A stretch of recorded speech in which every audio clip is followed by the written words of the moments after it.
This is episode 1 of the Tim Ferriss podcast. My name is Tim Ferriss. For those of you who don't have any context on me, I'm the author of The 4-Hour Workweek, The 4-Hour Body, and The 4-Hour Chef, which have been translated into more than 35 languages, and all 3 books are comprised of self-experiments.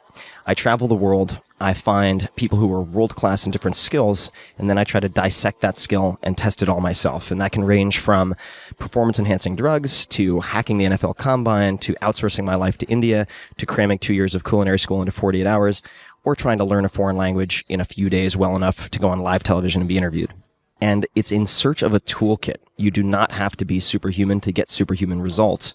And to that end, this podcast is going to be a lot like Inside the Actors Studio, but not limited to actors. We will have in-depth conversational interviews with actors, investors, hackers, professional athletes, black market chemists, and everybody in between. It'll be very wide-ranging, but covering it all is really the 80-20 analysis. And in the process of speaking with these people, we'll try to suss out what are the critical few things versus the trivial many. What are the 20% of tactics, philosophies, principles that they use to get 80% of the results they've had? And there should be a lot of actionable bits hidden in there, or not so hidden in there, for you to use in your life, or at least to inspire you. So it'll range from tactics to strategies to philosophies to motivations that they use to become the best in the world. Without further ado, I would like to introduce you through the interview to our first guest, who is Kevin Rose, a very good friend of mine, a world-class investor and entrepreneur in his own right, and his thoughts on investing translate to many different areas in life. So I hope you enjoy it, and thank you for listening. Optimal minimal. At this altitude, I can run flat out for a half mile before my hands start shaking. Can I answer your personal question? Now would seem an appropriate time. What if I did the opposite? I'm a cybernetic organism, living tissue over metal endoskeleton.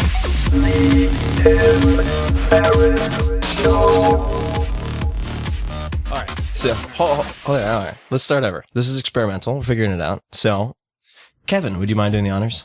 I'll do the intro as long as you promise I don't have to do this every single time. You do not. Okay, thank you. Once it's recorded, I can just use it repeatedly. Tim, talk, episode 1. Welcome, everybody. Sexy and smart, ladies and gentlemen. This is not Tim Talk. We have to think up a better name. I know, for that the was the podcast. original joke name. I do like the idea of calling it T4. T4. Which stands for Tim Talk, but it cannot be Well, it also sounds like a Terminator. It sounds like you're like hardcore like that. T4 or T4. thyroid hormone. The less active form. But that's too boring. Nobody knows that. So, everybody out there, this is Tim Ferriss, author of a few books that all sound like infomercial products. You'll see after the rotisserie chicken at 3 a.m.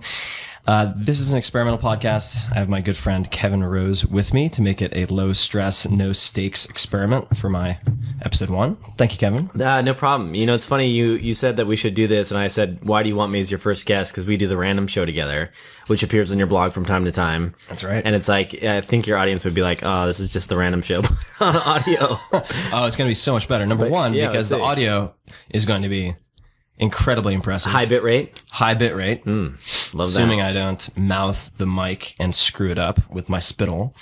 And I'm going to ask you questions that I normally wouldn't ask you on the random show. Yeah, so as well. One thing I want to ask you is, like, why did you want to do this? What's the inspiration behind this? So the inspiration behind doing this is multifold. Number one, over the last year, I've had a chance to be on a couple of podcasts that I really enjoyed, like the Joe Rogan Experience, Mark Maron, WTF podcast, Brian Callen, Adam Carolla. And I really enjoy the longer format, having the time to deep dive and also be really informal. I assumed it had to be very produced and edited and involved a lot of labor after the fact. And with, for instance, the Joe Rogan Experience, I was able to see that it can be done really easy, casually, and still be fun for everyone involved. I have a great time as a participant, and also seemed like over the next few months, I'll be doing a lot of travel. I can't say all too much, but doing a primetime TV show on maximizing human performance, using myself as the guinea pig, which starts filming very, very soon. And I'll be on the road a lot. So I figured this would be a fun way for me to get to know people I want to get to know. Yeah. Just spend 2 hours drinking wine and digging in. And I think the other purpose of the podcast, and this might evolve over time, but is to very similar to all three books, kind of deep dive with people and try to extract small actionable bits that people can use. Yeah, it seemed to me like you're on the road so much and you're constantly bumping into obviously really interesting folks. It's just a shame that you're not capturing those conversations that you're having anyway. Yeah. And just put it out there for people to consume. Right, because I'll go to these dinners or have wine, and we'll get to that in a second, and learn so much. And I'm like, God, it's a shame there are only 2 people here, 3 people here, 4 people here. Nothing super confidential was said. I mean, it would be amazing to just offer people the opportunity to be a fly on the wall listening to some of the people I bump into who are far smarter than I am. So what are we drinking, Kevin? So we are having a bottle of wine from a friend of mine, Chris, who owns a little tiny wine bar in San Francisco. And when I mean tiny, I mean you can probably fit like 35 people in the entire place. It's a little hole in the wall down an alleyway. It's actually where I met my wife for our first date. I didn't know that. Yeah. It's called Hotel Biron, Biron. And if you're ever in San Francisco, go there, say hi to the owner. His name is Chris if he's there. And tell him that you heard this on Tim Talk Talk and you will get a discount. No, I'm just kidding. But you probably could say that. He probably would give you a discount because he's a cool guy like that. But yeah, he just, I was just there actually meeting another friend, hanging out, and he's like, do you want a bottle to go? And I was like, yeah, I'm going to do Tim Talk Talk. I need a bottle of wine. So, God, the reason I'm saying the name over and over is I want it to stick. I know you're incepting people. You're a fucker. I know how you operate. So, anyway, the name of the bottle of wine is Gambling and McDuck. As in Scrooge McDuck. Scrooge McDuck. The thing is, what you'll find there is that he's a fanatical, like kind of crazy wine connoisseur that likes really rare, obscure wines and great stories. So every wine that he'll pour you, he's like, oh, I got this crazy story. I met this winemaker, blah, blah, blah. They live in this little region and I like it because it's really obscure, hard to find grape. And so it's not really expensive wine. Like you'll go in there and like that, they don't have like multi-$100 bottles of wine. It's like standard, just good prices and heavy pours. Anyway, he's a good dude. He's a good dude. That should be his tagline. Good prices, heavy pours. And also, for people who are, say, visiting San Francisco, it is right around the corner from a restaurant called Zuni Cafe. Awesome which place. Is very, very well known. Judy Rogers, originally, I believe, out of Chez Panisse. They do incredible things with their food. And you could look into something called dry brining, which they do with their roast chicken, which is amazing. So, Kevin, for those people who are listening and do not know who you are, let's start at the beginning. At the beginning. You know that phrase because you use it. I've been doing my little podcast. But why don't you tell people a little bit about your background, where you grew up, etc.? Sure. I grew up kind of a boring life in Las Vegas, of all places, which I don't like to admit to many people because it's a fun place to visit, but it's not really a place I consider home anymore. I do like going and hanging out with friends. Obviously, the occasional bender out in Vegas is always fun. But so I moved out to the Bay Area in 2000. And started working at .coms at the tail end of that in the tech space. Ended up working at Tech TV and starting there in 2002, late 2002. Kind of behind the scenes, eventually ended up doing segments on a show called The Screensaver. So I was actually on-air talent. And where was this? This was in San Francisco. Got it. And how did you end up in SF? I just moved out here working with, I was actually doing some marketing. I was doing ad buys and helping them track the conversions for Tech TV. No, for a little startup, a CMGI funded startup. It was an online furniture store. We thought we were going to make billions. But it turns out people don't like to pay the shipping for really heavy furniture on the internet. So kind of like kettlebells. Yeah, it didn't work out. Yeah, it was very heavy stuff. So, anyway, ended up hosting a television show, on the Screensavers.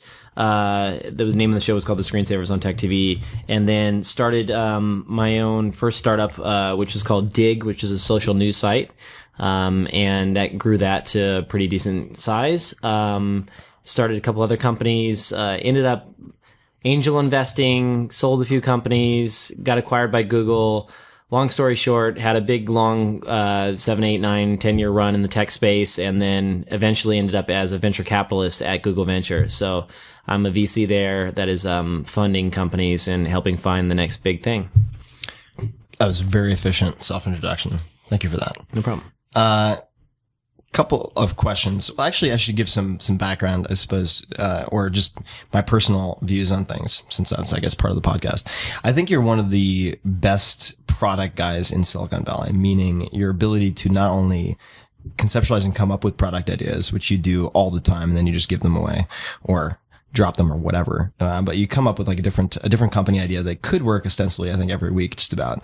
And you're also extremely good at betting on the right horses. And of course, no investor is 100%. I mean, they can't bat 1,000, but what do you think makes you good at that? I mean, because I think many people would share that same opinion. You're good at guessing what's coming next or predicting what will pop or what will not pop.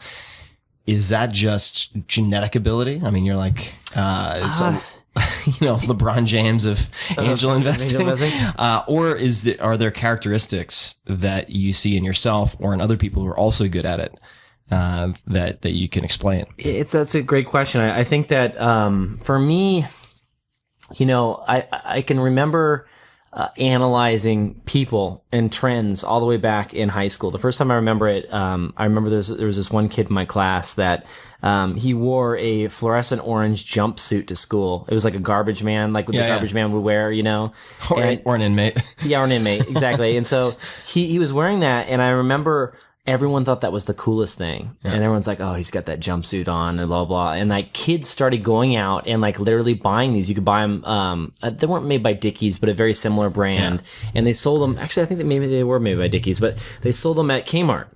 And so kids started buying them, wearing the high school. And I remember at that point, I realized that there are certain very early adopters, like tastemakers. I was like, if you could only, like, this person can spread a trend. And at the time I was thinking about fashion. Right. Cause like this kid was like considered by many other classmates to be like the cool kid. Right. And so once he did something, he would influence all these other people. And so I started thinking about, like, it just made me think, like, what could I make that he would think was cool? And then it would spread throughout the class. That was, like, what I got excited about. Yeah. And then I just realized that I kept coming up with all these ideas. And I've always been the kind of person that just, like, starts to think about, and I think it was honestly, it was just something that actually hurt me in school, because I was always daydreaming about different things. And I actually got really crappy grades and just like, didn't do well in school because my mind was always someplace else. Yeah. And I think that it was always, once I got connected up with computers, and I got really into computers, it was always about what I could build with software. Mm-hmm. And so, I built a couple little things that I launched as shareware and had on shareware blogs and stuff like that and made some money. And then it kind of clicked that, you write this software once, you charge for it, and you don't have to keep paying to have it made. You can just make more and more copies. Money while you sleep. And it was insane, And so like that clicked. And then I started thinking about like, what are the things that I would like as a consumer and that I feel could spread and like really take off. And then, it was kind of like analyzing these companies and looking at these different things and seeing them and being that early adopter where you want to play with everything. I think you have to have like a natural, the number of apps you have on your phone is incredible to me. You have to have like a natural curiosity. You have to like say, okay, I want to like, I get excited. I get a hit of like freaking dopamine and like my like flutters in the stomach when I see something that is new and original and has never been done before. Yeah. And so like, I feel that. What would be a few examples of that? Well, I think that, what are a few companies you've invested in or missed for that matter where you got the flutters in your stomach? Well, I mean, so Twitter, for example, it was very early days when I invested in Twitter and you were shortly thereafter. We were both investors early on. 2 weeks later, I managed to come in after a round of financing close. you got screwed. Well, the person selling it to me was very smart, very shrewd. We got two very different valuations. I got really lucky on that one, and Tim kind of got screwed. But the thing is, like, when you were looking at Twitter, there was two things that really caught my attention. One was that Jack Dorsey, the guy that created it, had created a model that was not about mutual friendship. So up until this point, it was about, Facebook and MySpace and others, you had to send a friend request and someone had to accept your friend request. And that's the way that a social relationship happened on the internet. Jack was smart enough to think like, hey, well, maybe it doesn't have to be like that. Maybe you can tail and like kind of like follow someone that you don't actually know. Mm-hmm. And so when he created that, I remember thinking like, wow, this is crazy. Like there was a bunch of like influential people that started to sign up and I was like, I can kind of like peek over their shoulder and kind of be with them on this journey that they're going on and like watch what they're up to without actually knowing them. And I was like, wow, okay, what if celebrities actually figure out how to use this thing? And it's really easy because all you have to do to tweet is send a text message. And then, you saw a celebrity or two sign up and I'm like, okay, this is going to be pretty huge because if this keeps happening and more celebrities sign up, it's going to be their platform because they don't know how to blog. They don't have it's low labor. It's low labor, like the barrier to entry is extremely low. You can misspell everything and it can be 2 sentences and it's still like content, right? And so seeing that and then also figuring out that a follower count wasn't portable. So if you think about like you have an email newsletter, you can move that from email provider to email provider. Aweber to MailChimp to whatever. You can't move your followers to Facebook. You can't move your followers, so that was very defensible in that way.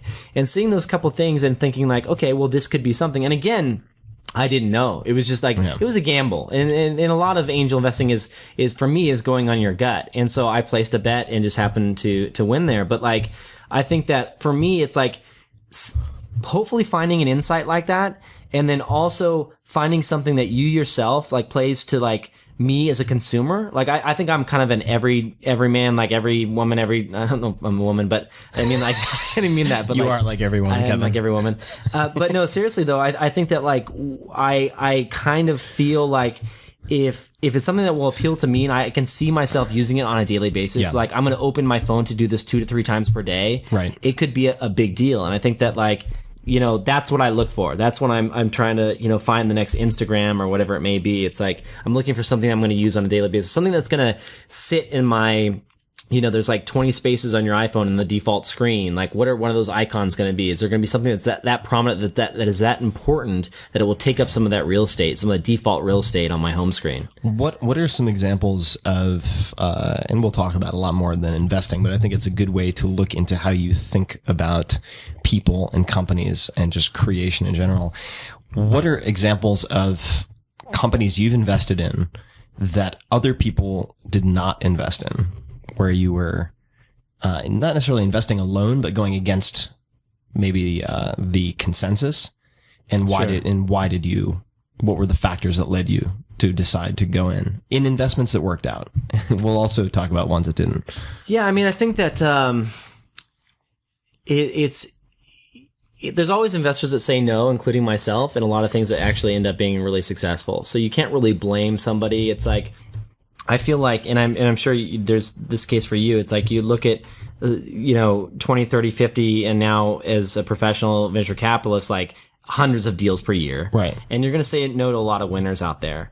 So, it's, for me, it's like, I don't feel as though I've gone into something all into something that like totally has, everyone was against, because there was always somebody willing to invest in that startup. Sure. I guess a startup where it wasn't the like hottest girl at the dance of the moment, because you know exactly what I mean by that. There are some deals where it's like everybody wants in, everybody thinks it's amazing.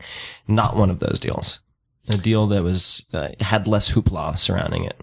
Yeah, I mean, I think that there's been a few of those, not too, like within the last even year and a half or so. I've gone into a handful of deals that are now starting to work out. Like Nextdoor, I think is a great example. Of one that I invested in maybe a year and a half ago. That we both invested in. Yeah, so it was like, it's a neighborhood social network, and I think that there was a lot of people that were like, I just, I don't know what that's all about or what it means, and for me, it's funny. It's like, I don't want to come off on this podcast sounding like I'm a know-it-all, because like I've been wrong on a lot of deals. Yeah. But like every once in a while, you kind of like see a market before it's about to happen.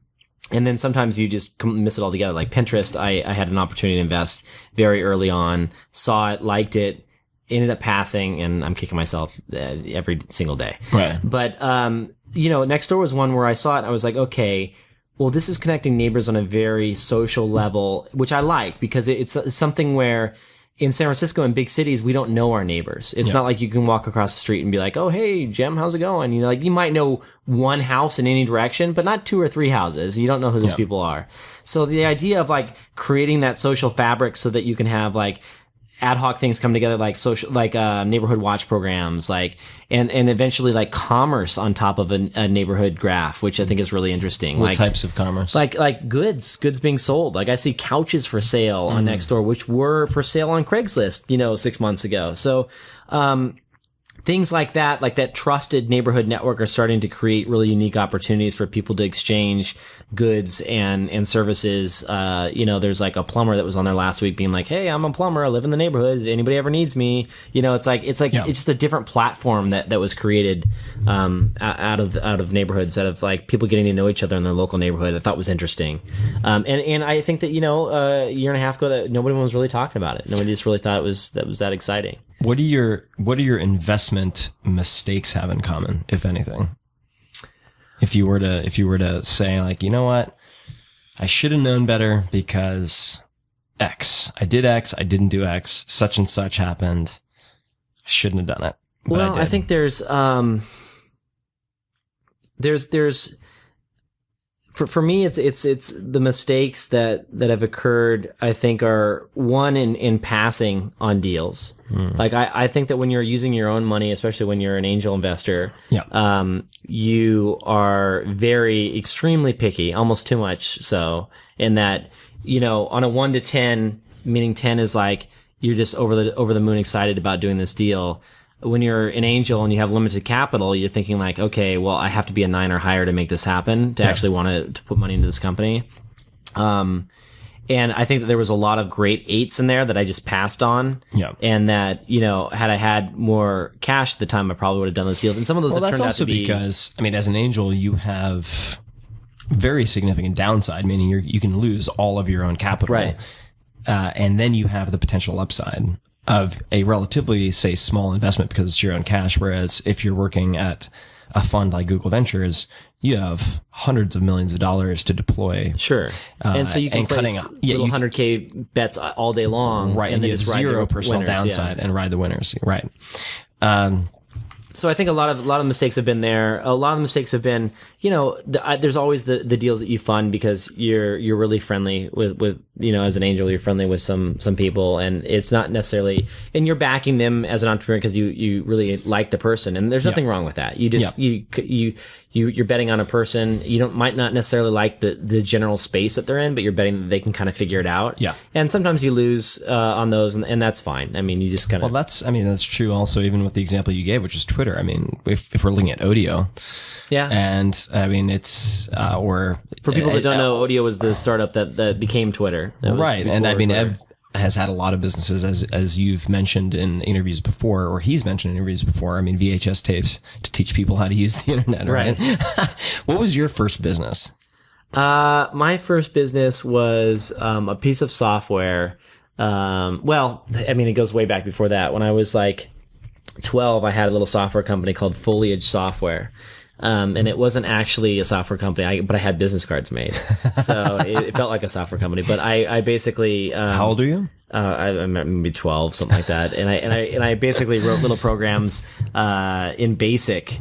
And then I found this program that would compile. Actually, it wasn't BASIC. I wrote some like tricky little utilities, actually using batch, like in batch files. And then I got some software that compiled them to EXEs and then tried to sell them as shareware. But anyway, it was, that was super geeky. But, I've always been tinkering for a long time. What if you were not in tech? Actually, no, that's fine. Let me dial back. Actually, it's probably not 12 years old. So maybe it was later. What was the shittiest job you've ever had? Working in Olive Garden. I made breadsticks there. I smelled like garlic all the time. I think it's important. This is something a mutual friend of ours has said as well, Chris Saka, that I think it's important to have had at least one shitty job. Preferably in the service industry. I don't know. I think it really teaches you a lot about yourself and service and humankind in general. So you were making the breadsticks in the back. Did you ever have a like busboying or waitering job or anything like that?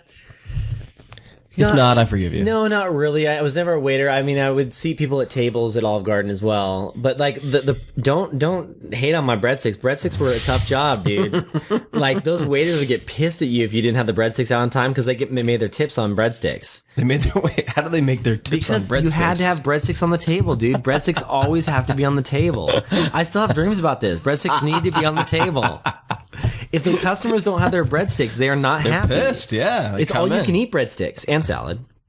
That's a lot of breadsticks. I mean, dude, it's a lot of breadsticks. I was cranking out, like, at any given time, there's 2 big-ass trays of breadsticks going on in the Olive Garden in the oven.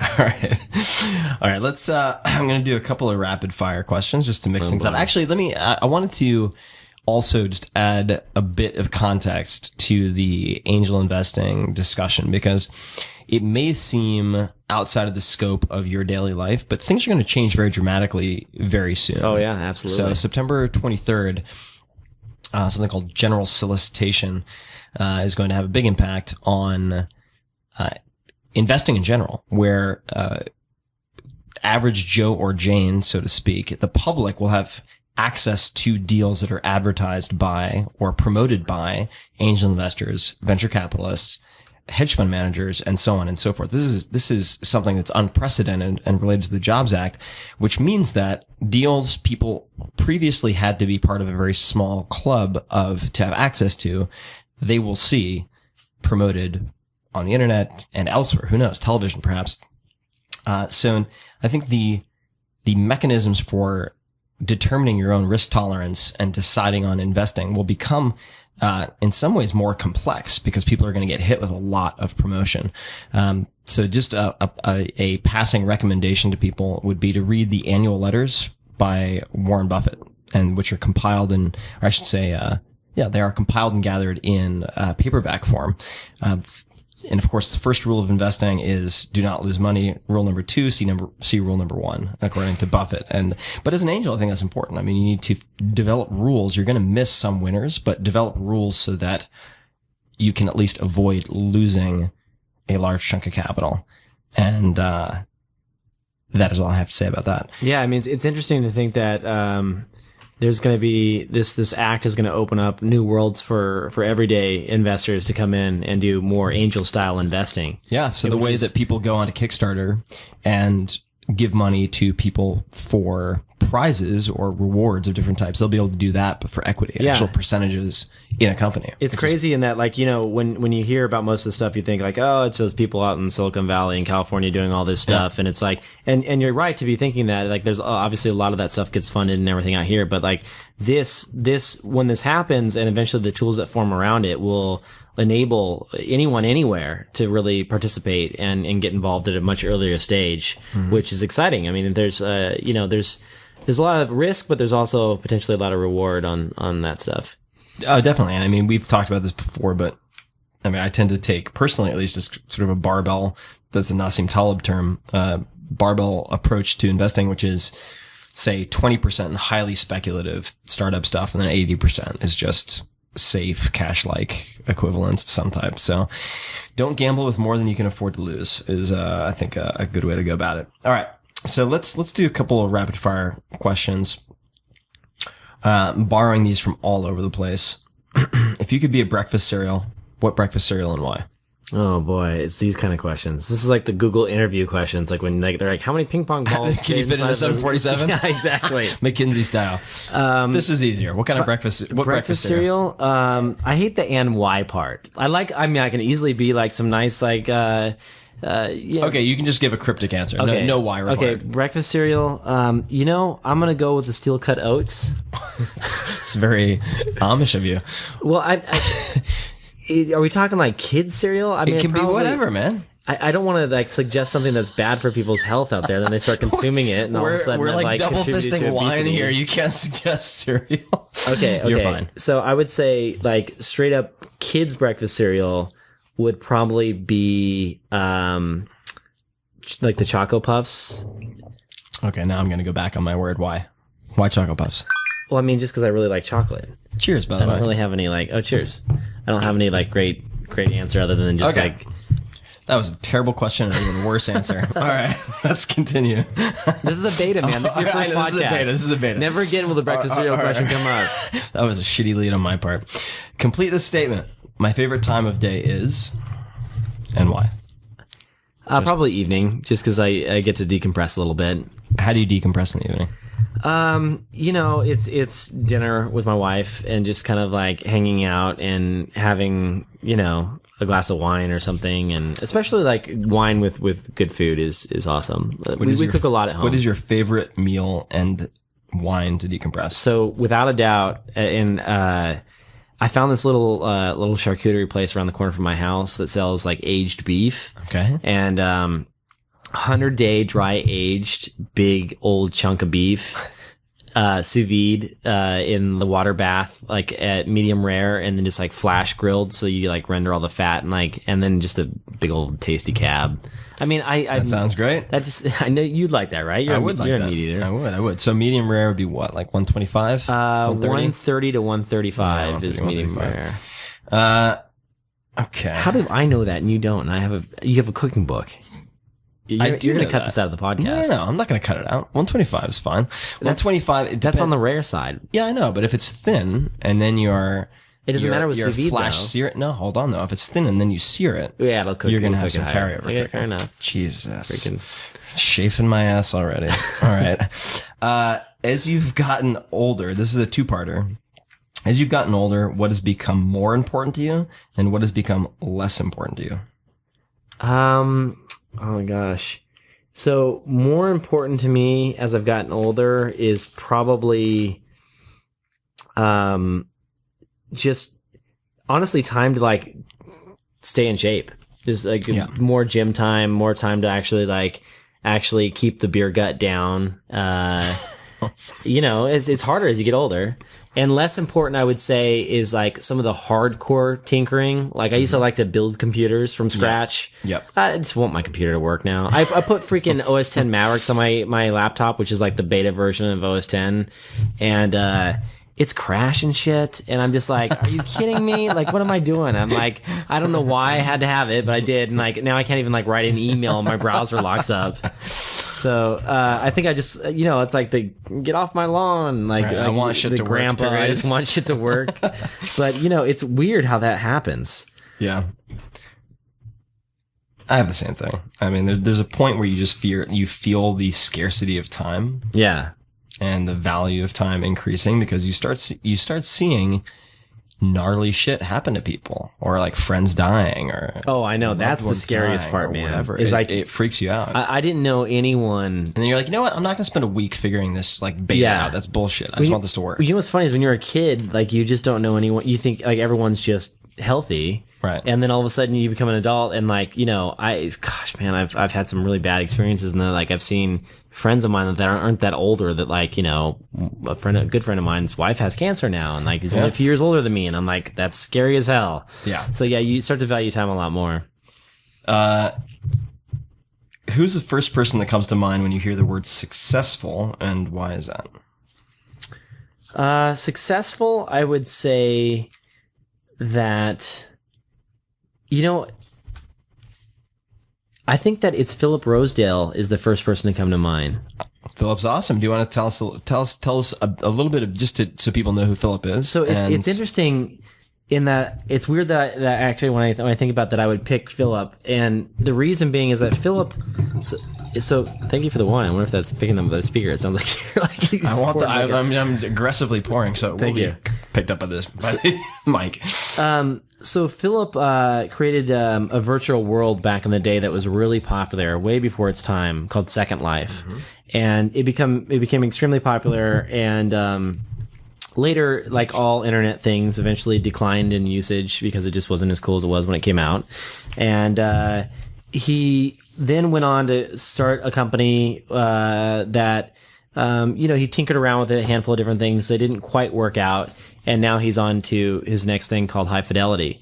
But the reason that I say Philip is that success in my mind doesn't necessarily mean like huge IPOs and exits and things like that. The thing that I like about him, and I shot a couple of video interviews with him on my series on Foundation that you can search Philip Rosedale Foundation on Google and find. But Foundation.kr. Foundation.kr. But the Because thing, you let the .com slip. no, yeah, right. Foundation.com was not available. The .net? Which one did you It lose? was .biz or something like that. I let .kr slip, but I got it back.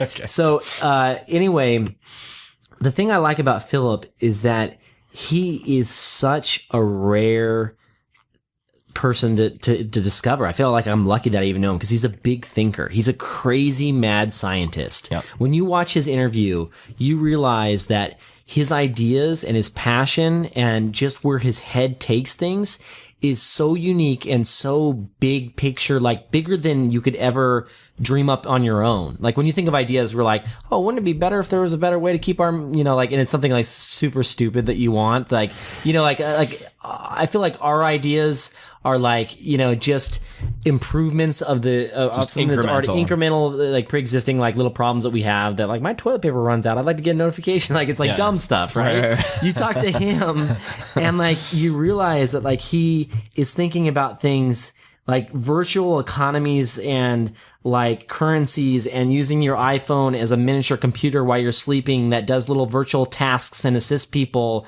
like in other places. And you're like, dude, they will someday when you finally have that moment, that idea that is the right idea at the right time, when it hits, like they will write books about this guy and movies about this guy.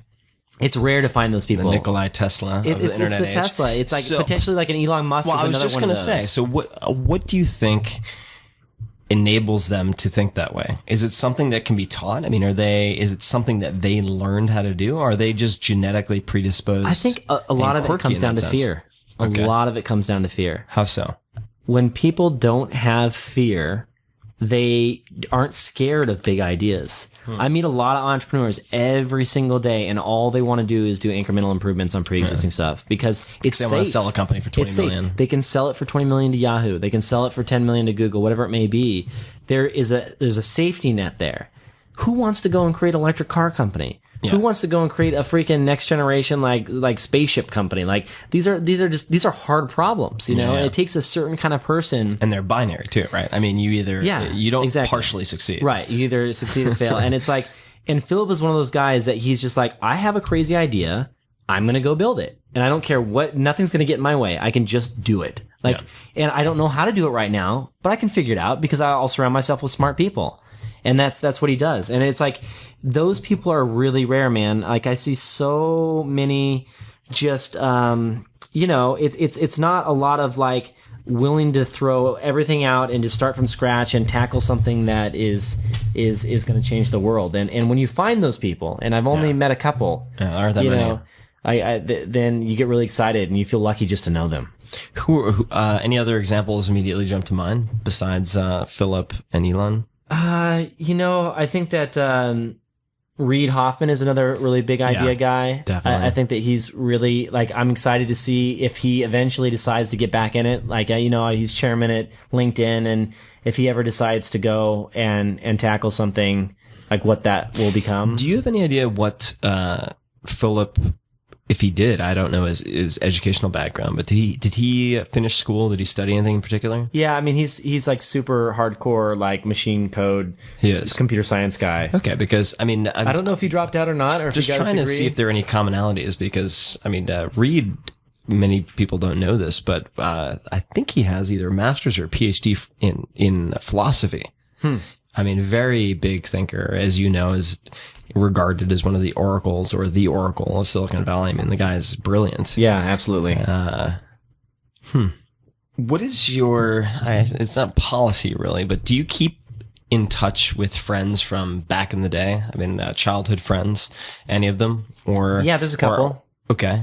So, I mean, that's been, I'd be curious to hear what your experience has been as you've had more and more, success in various ways and entered new peer groups and so on and so forth. How has that affected your relationships with people that you grew up with, if at all? And from what period of time? Yeah, it's hard because, you know, growing up in such a city like Las Vegas, like no one really stayed there. So it's not like when I go back to town, I see all my friends from high school or whatever it may be, or college. Like it's, we all split off and went to different places. I have one friend that's still there. But other than that, like, everyone's in different cities. Some are back east, some are in LA. Like they're just all over the place. But, you know, I try and keep in touch and I'll trade texts, and I have like, you know, there's certain times of the year, certain things that come up in your head that pop in your mind. And you're like, oh my gosh, that was so crazy when we did this. And you just like text one of your buddies and like, remember when we, you know, broke the law this way or something like that, you know? So there's that kind of stuff. But you know, what was I mean, I know the question was like, I mean, maybe it seems like an odd question. Is this something that you're having a hard time with? It's a challenge in some cases for me. I've just found that I grew up in a very odd place. I grew up on the eastern end of Long Island, in the Hamptons, where you have two groups. Actually, there are more than two groups, but for simplicity's sake, you have the city people who are rich Manhattanites, typically, who come out to summer in the Hamptons, and then you have the townies.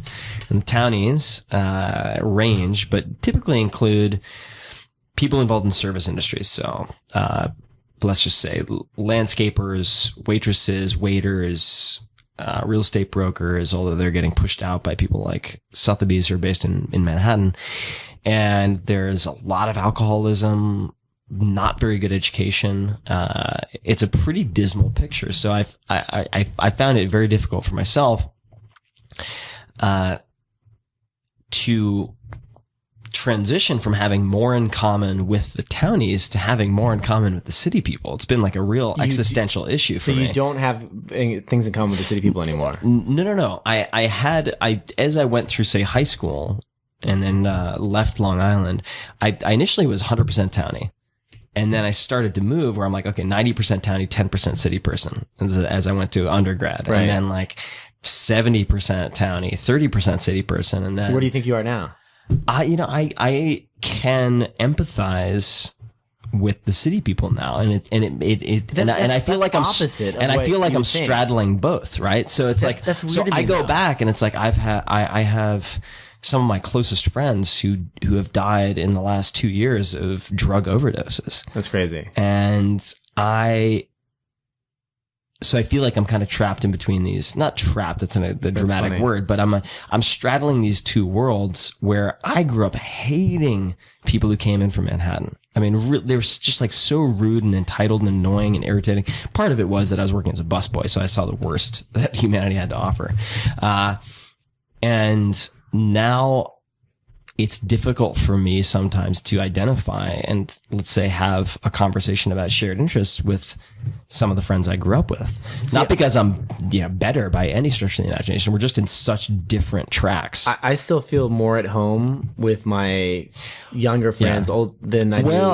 I feel like a fish out of water in the Bay Area. Well, okay. So I would caveat what I just said with the fact that I left Long Island to go to, actually petitioned my parents to do this, to go to boarding school in New Hampshire. And that's where I forged my closest friendships that I still have to this day. So I am absolutely closest to those people. When I went to college, didn't have a lot of close bonding experience because I already had the away from home, scenario, but it's, I don't feel like a fish out of water in the Bay Area, but it's proven harder to develop really close friendships, I think, the further you get along in a certain professional track. Not always. I mean, I do have close friends in the Bay Area, but not to meander too far. But it's something that I've seen some people have a lot of challenges with, and other people don't have any with. Yeah, I think that for me, I grew up in a pretty lower middle income family, and me too. I feel that that's always felt at home, and I have a bunch of really crappy 90s tattoos. And so what's your worst tattoo? Can you explain to someone? Like freaking flames on my leg. Like I've got really bad tattoos. They're in the process of getting removed. But the funny I thing will is, pay you $10,000 if I can put a tramp stamp on your lower back. I'll give you 20 and we'll do the same thing. You'll give me 20 if I put a tramp stamp on your lower back? So no, here's the deal though.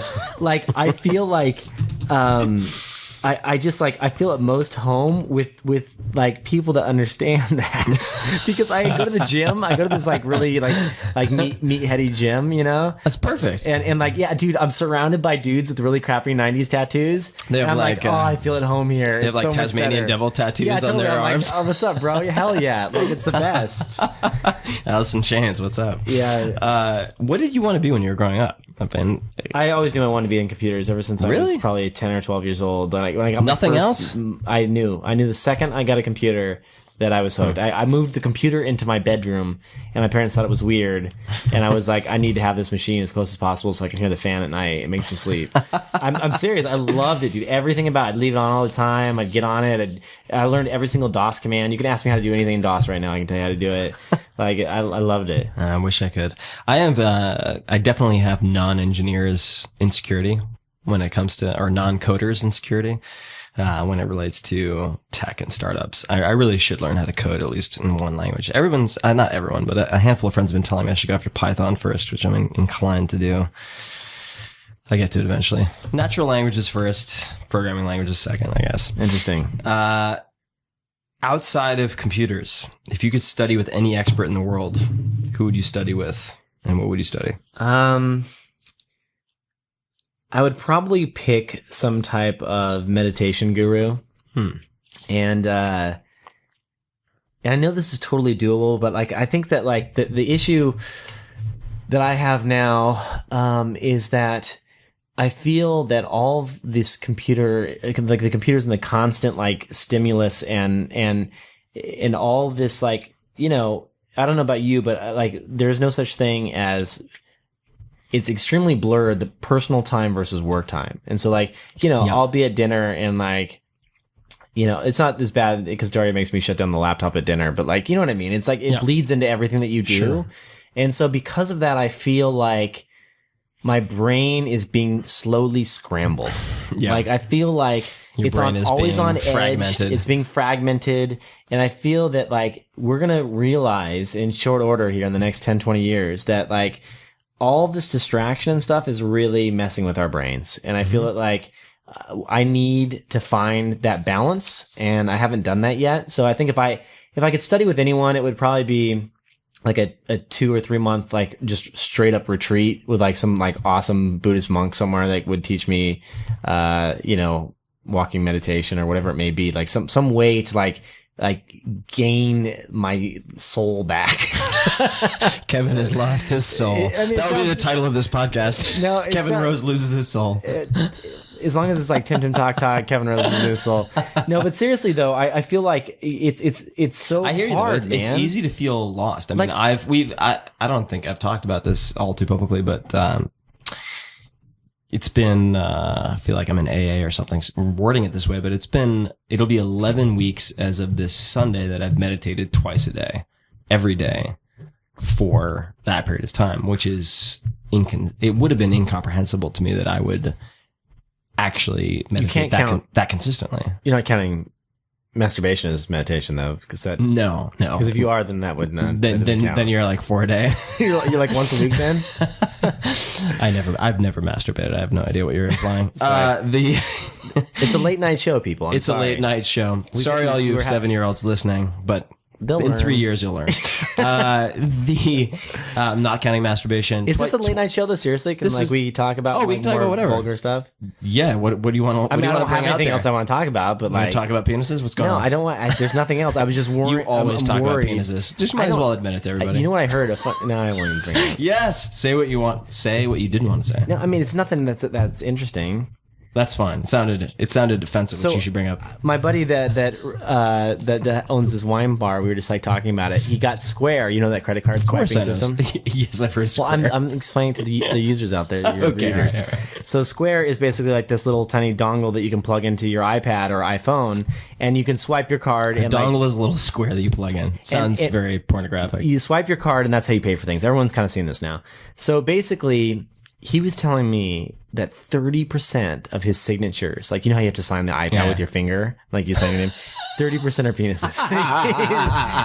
He said, that is awesome. I'm going to start doing that. Because then if the credit card company like, is this your signature? I'm like, what the fuck do you think? It's a penis. And of course it's not my I signature. see more scribbled penises than like, he's like, you even believe. He's like, people are drunk and they just sign a penis.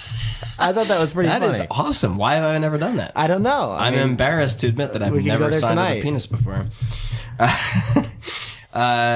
So if you go there and So you see there, Chris and you get that discount, sign with a penis. Sign with a penis. So speaking of balance, technology, and so on, so I don't count masturbation, just to come back to that. 20 minutes a day, twice a day, transcendental meditation, blah, blah, blah. I'll talk about it more another time. I want to focus on you, Kevin Rose. Technology. It does cause a lot of blurring. So you get this work-life blending instead of balance. What is one technology you think you could live without? Or two? Television. Absolutely. Okay. Except for football. Okay. And now, what if we count? Now, let's just say, because there are a lot of self-righteous San Francisco techies, and I'm sure they're elsewhere, who are like, oh, I never watch television. I don't even have a television. And then they watch 5 hours of fucking YouTube every day. Right. And that's just ridiculous. Yeah. You can't say you don't watch television. TV. No, that's fine. But if you're watching like jaguars attacking crocodiles and like kitten videos and fucking parkour for 4 hours on the internet, like it's the same thing. Yeah, so, I mean, if time wise, yeah. I mean, they talk about how much like the average American household watches TV, and like, don't get me wrong, I do enjoy a great movie. I enjoy a mini series like Battlestar Galactica or something like that, but only once it's been a few seasons in, and people are like, oh, you got to see this. Yeah. But like, rather than that, I would rather spend time working on businesses or building my own stuff. I think that's like one of the key, you were talking earlier about like traits that entrepreneurs, like successful entrepreneurs have. And like, all the great entrepreneurs I know, like they work, their projects bleed into their personal life, and it's sad, but it's true. Yeah. And they're focused on that. And so like, when I was building some of the companies I built in the past, like it has always been about cutting out that type of stuff, like figuring out where you can prune and cut and create more space so that you can actually have the time to put in the 10, 12 hour days. And it doesn't feel like it, especially when it's something you're really passionate about. It doesn't feel like you're putting in that much time, but like you can't expect to be a successful entrepreneur just working at 9 to 5. Like it just doesn't work that way. And just to address a common, I think, misconception with the whole 4 hour shit that everyone's gonna be, I know. The second I said that, they're like, oh, Kevin's right. I know. Tim Ferriss, what the fuck? So let me address that.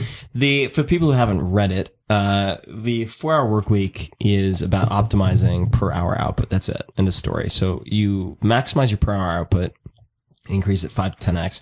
Then, if you're, let's say, a VC or an investment bank or whatever, you still work the same number of hours, but you just have improved volume of output. Same for startup people. The objective is to use your time wisely and allocate it to things that you're passionate about. And in that case, for you, it would be, let's say, some of your startups that you've worked on. For me, where I feel like I am an Archimedes lever or can utilize the Archimedes lever to really have the broadest impact is, say, with the book. So I'll spend 3 years on a book. That's a serious investment of time. But the objective is not to be idle. So just to emphasize that. And I think that once you should be looking for something that consumes you in a way. And I know that might sound negative to some people, but it's like if you're not a hell yes about what you're doing, then why are you doing it? Or should you be looking for something else? Yeah. I think that's a good point. So television. All right. Fair enough. All right. Let's drop TV. You mentioned documentary. Any favorite documentaries? Yeah, I mean, there's, gosh, I'd have to go back and look at the stuff that, I've watched, like, what is it, Food Inc.? Food Inc.'s a good one. That's a great one. I really enjoyed that one to kind of like shed some light on like the industrial food process and how nasty and horrible it is. Mm-hmm. That's definitely top of my list. I don't have any that jump out as being super exciting. That's Man on Wire is worth watching. That's fun. Have you seen Who Killed the Electric Car? No. Is that any good? I heard that was pretty good. Graham's giving the thumbs up. Graham, our silent partner.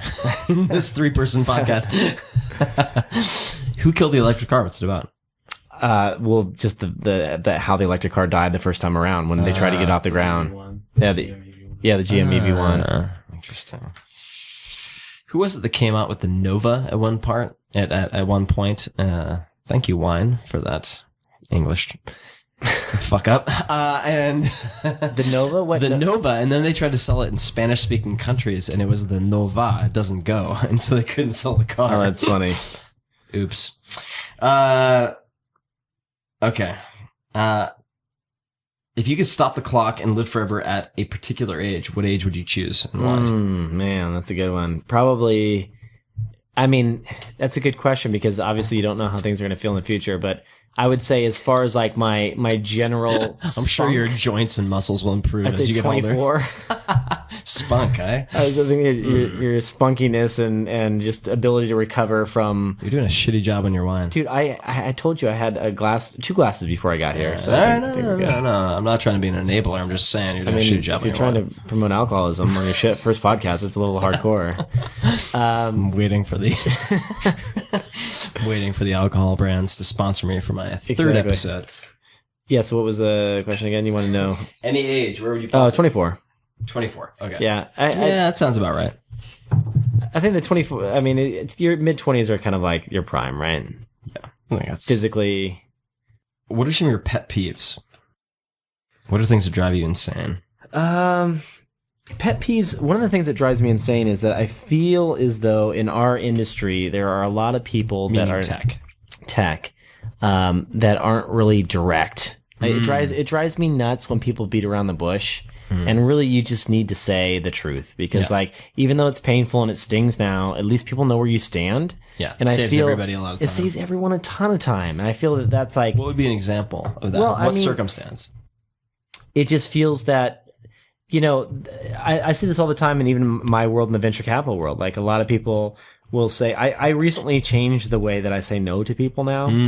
This is of great interest to me. I would say that the majority of the time, like venture capitalists, when you go out and you're an entrepreneur and you're looking to raise some money, and you know, you meet with someone at a VC firm and they sit down, they say, "Oh, show me your idea," and then you go through it, and then typically you get an email 24 to 48 hours later saying, "This is how we want to proceed or not proceed," and oftentimes the email on not proceeding is like, "You know, I talked with our partnership, and I don't think it's a good fit at this time," or, you know, I'm so busy with my current investments that I don't think I have time to take on anything new, but thank you for your time. And like, Let's really, talk. it's such Let's talk bullshit. in 6 months or whatever. It's such BS, man. The And soft so, maybe slash it's no. a soft, Yeah. and it's just like, I was like, it's funny. I just, the other day I was sitting there and I was writing a no, like saying no to someone email, which for me in the past has typically been like, you know, thought about it.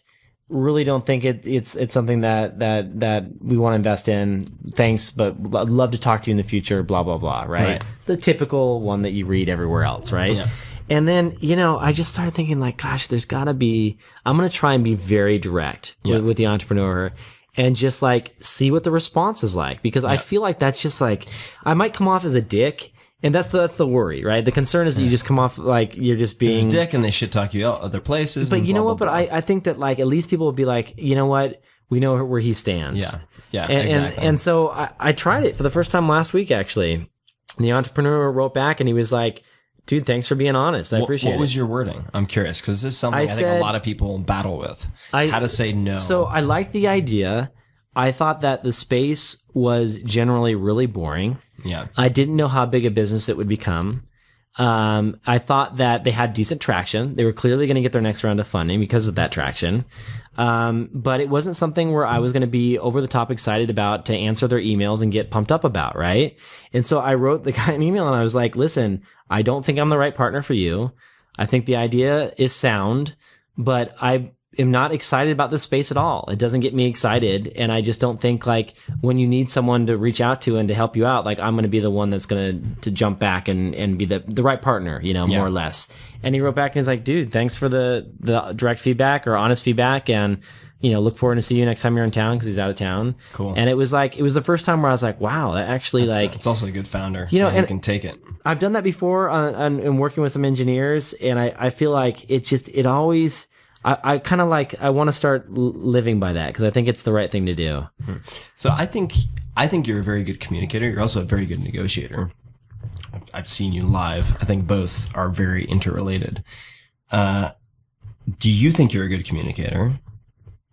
And why or why not? Like, well, yeah, let's do that first, and then obviously the overarching question is what makes a good communicator / negotiator. I think they go together.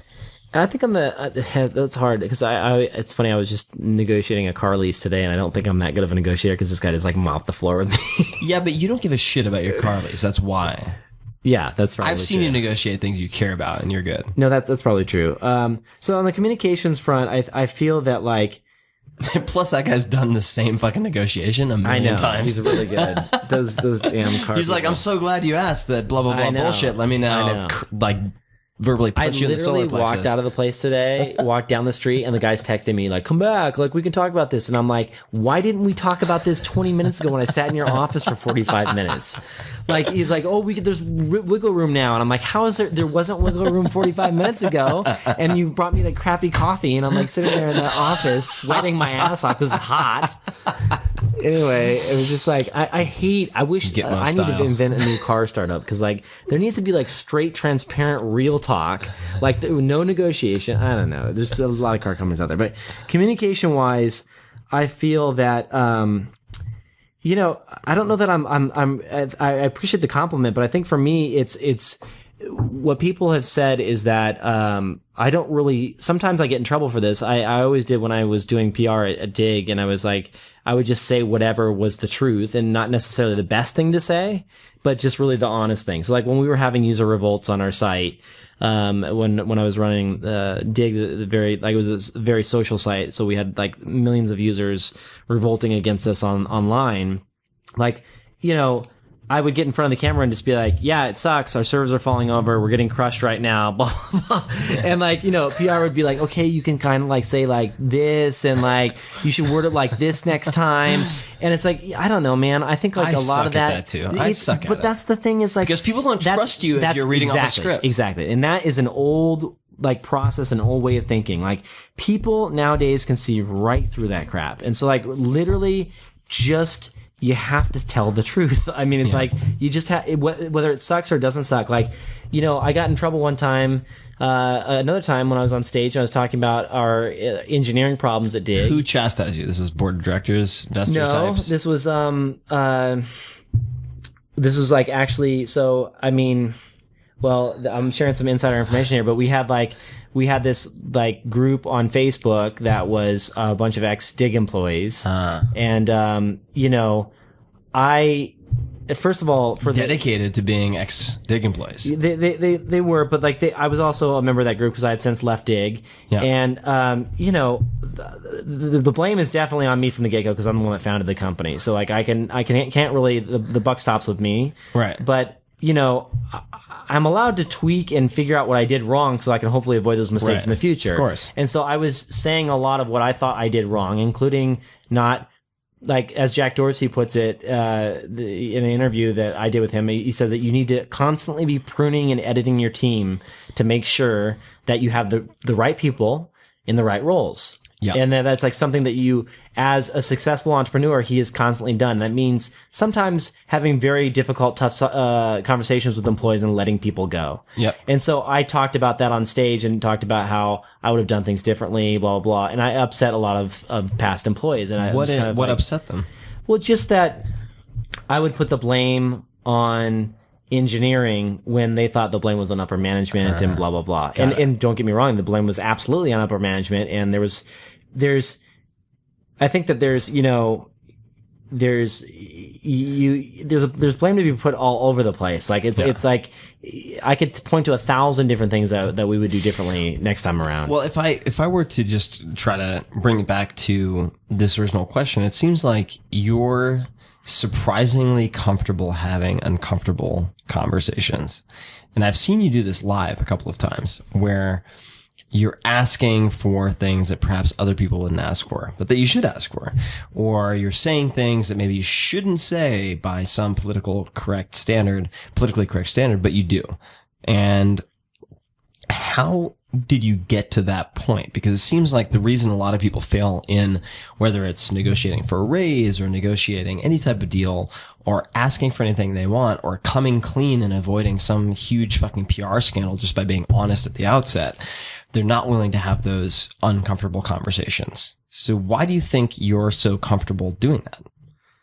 I think it's probably because I want to avoid an even more difficult conversation down the road if I'm caught not speaking the truth the first time around. Yeah. It's a lot more difficult to have the conversation to say like, oh, yeah, I kind of wasn't like fully bringing everything to light in this original conversation. So, and I feel like I don't know, man. Like if you admit your faults, then other people can't point them out in you. Mm-hmm. Do you know what I'm saying? Yeah, definitely. Like if I get yeah, in if you front make, I mean, it's the same thing with like stand-up comics who take the piss. That's a really fucking Commonwealth expression, but make fun of themselves before the audience can, right, to just like steal the thunder in that way, so that they can run the show and do what they want to do. Yeah, maybe that's that. I think I'd never thought about this before. It's funny that you bring it up, but like I feel like that's probably the reason why, because I want to say everything there is to be said that's negative, so that we can get that out of the way. So I don't have to be ridiculed in some way. Like I think that at Dig, especially, we were under a lot of scrutiny all the time. Yeah. Because we had such a very vocal audience, like that was taking down sites and servers, and because we had so much traffic. Took down my server. First time my servers got taken down, I remember very clearly. It was in New York City. And I had this very odd blog post called From Geek to Freak, How I Gained 34 Pounds of Muscle in 28 days. Yeah. That hit the Dig front page and took down my whole fucking site. And it was like a big deal. And that was a very important defining moment for me. I remember, I mean, Dig was extremely powerful for a very long time. Yeah, it was, and because of a lot of that, the press used to always love to like sit down with us and be like, what do you think about your audience and like the fact that they make these types of comments about certain users, and or there's a post about certain ladies in bikinis and they hit the front page and it got all these clicks and all these men are saying these really crude things, like how does that make you feel? And I felt like I was always being hit with all of these kind of like you suck, tell us why you don't suck questions, you know? that I was just like, you know what?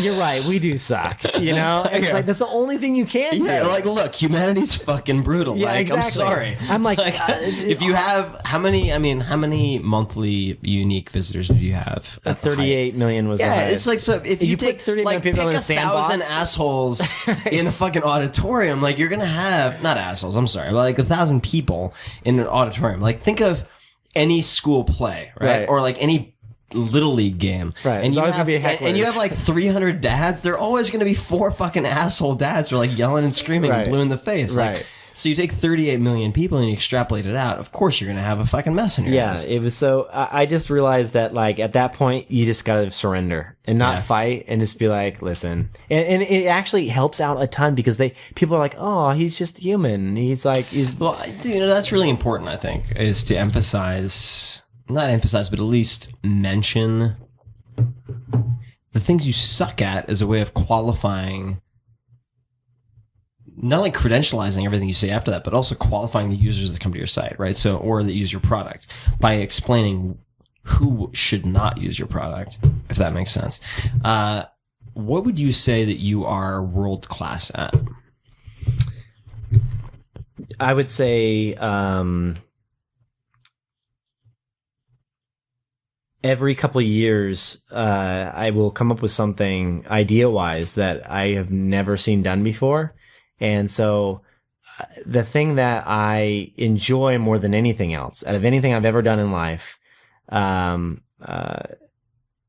of like the emotional side of like, you know, finding your wife and dating and things like that, has to be things like that. Well, I'm just saying like that's another thing because that's awesome too. But I'm saying like, career-wise has to be those moments where you have those original ideas, you know, that come to you that you're just like, this has never been done before. And you prototype it and you build it and you look at it and you're just like, wow, like, I don't know if this is ever going to be anything big, but I'm the first person that thought of this. Like, that is a really cool idea. And like, we had, you know, maybe 10 or 15 moments throughout Dig's history where we were the first ones to do some of these things. And like, that is the coolest feeling, man. When Yeah. you create something that like millions of people end up using and you're just like, dude, I made that. Like, it's like you feel so emotionally tied to it. And then you also, it's funny. It's because we built a lot of stuff very early days at Dig that went on to be used in many other products, including everything from,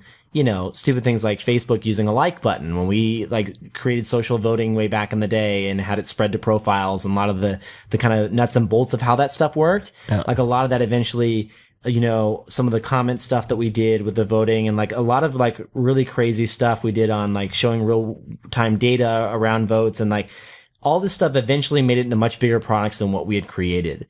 But dude, to know that you were there for a minute and played a little role in that was really cool. Like, I can remember when like Zuckerberg came down to my office at Dig, sat on my floor with his flip-flops on, Facebook at the time was like smaller than Dig, and was like shooting the shit with me about like what he wanted to build at Facebook, and like, thought we were the shit.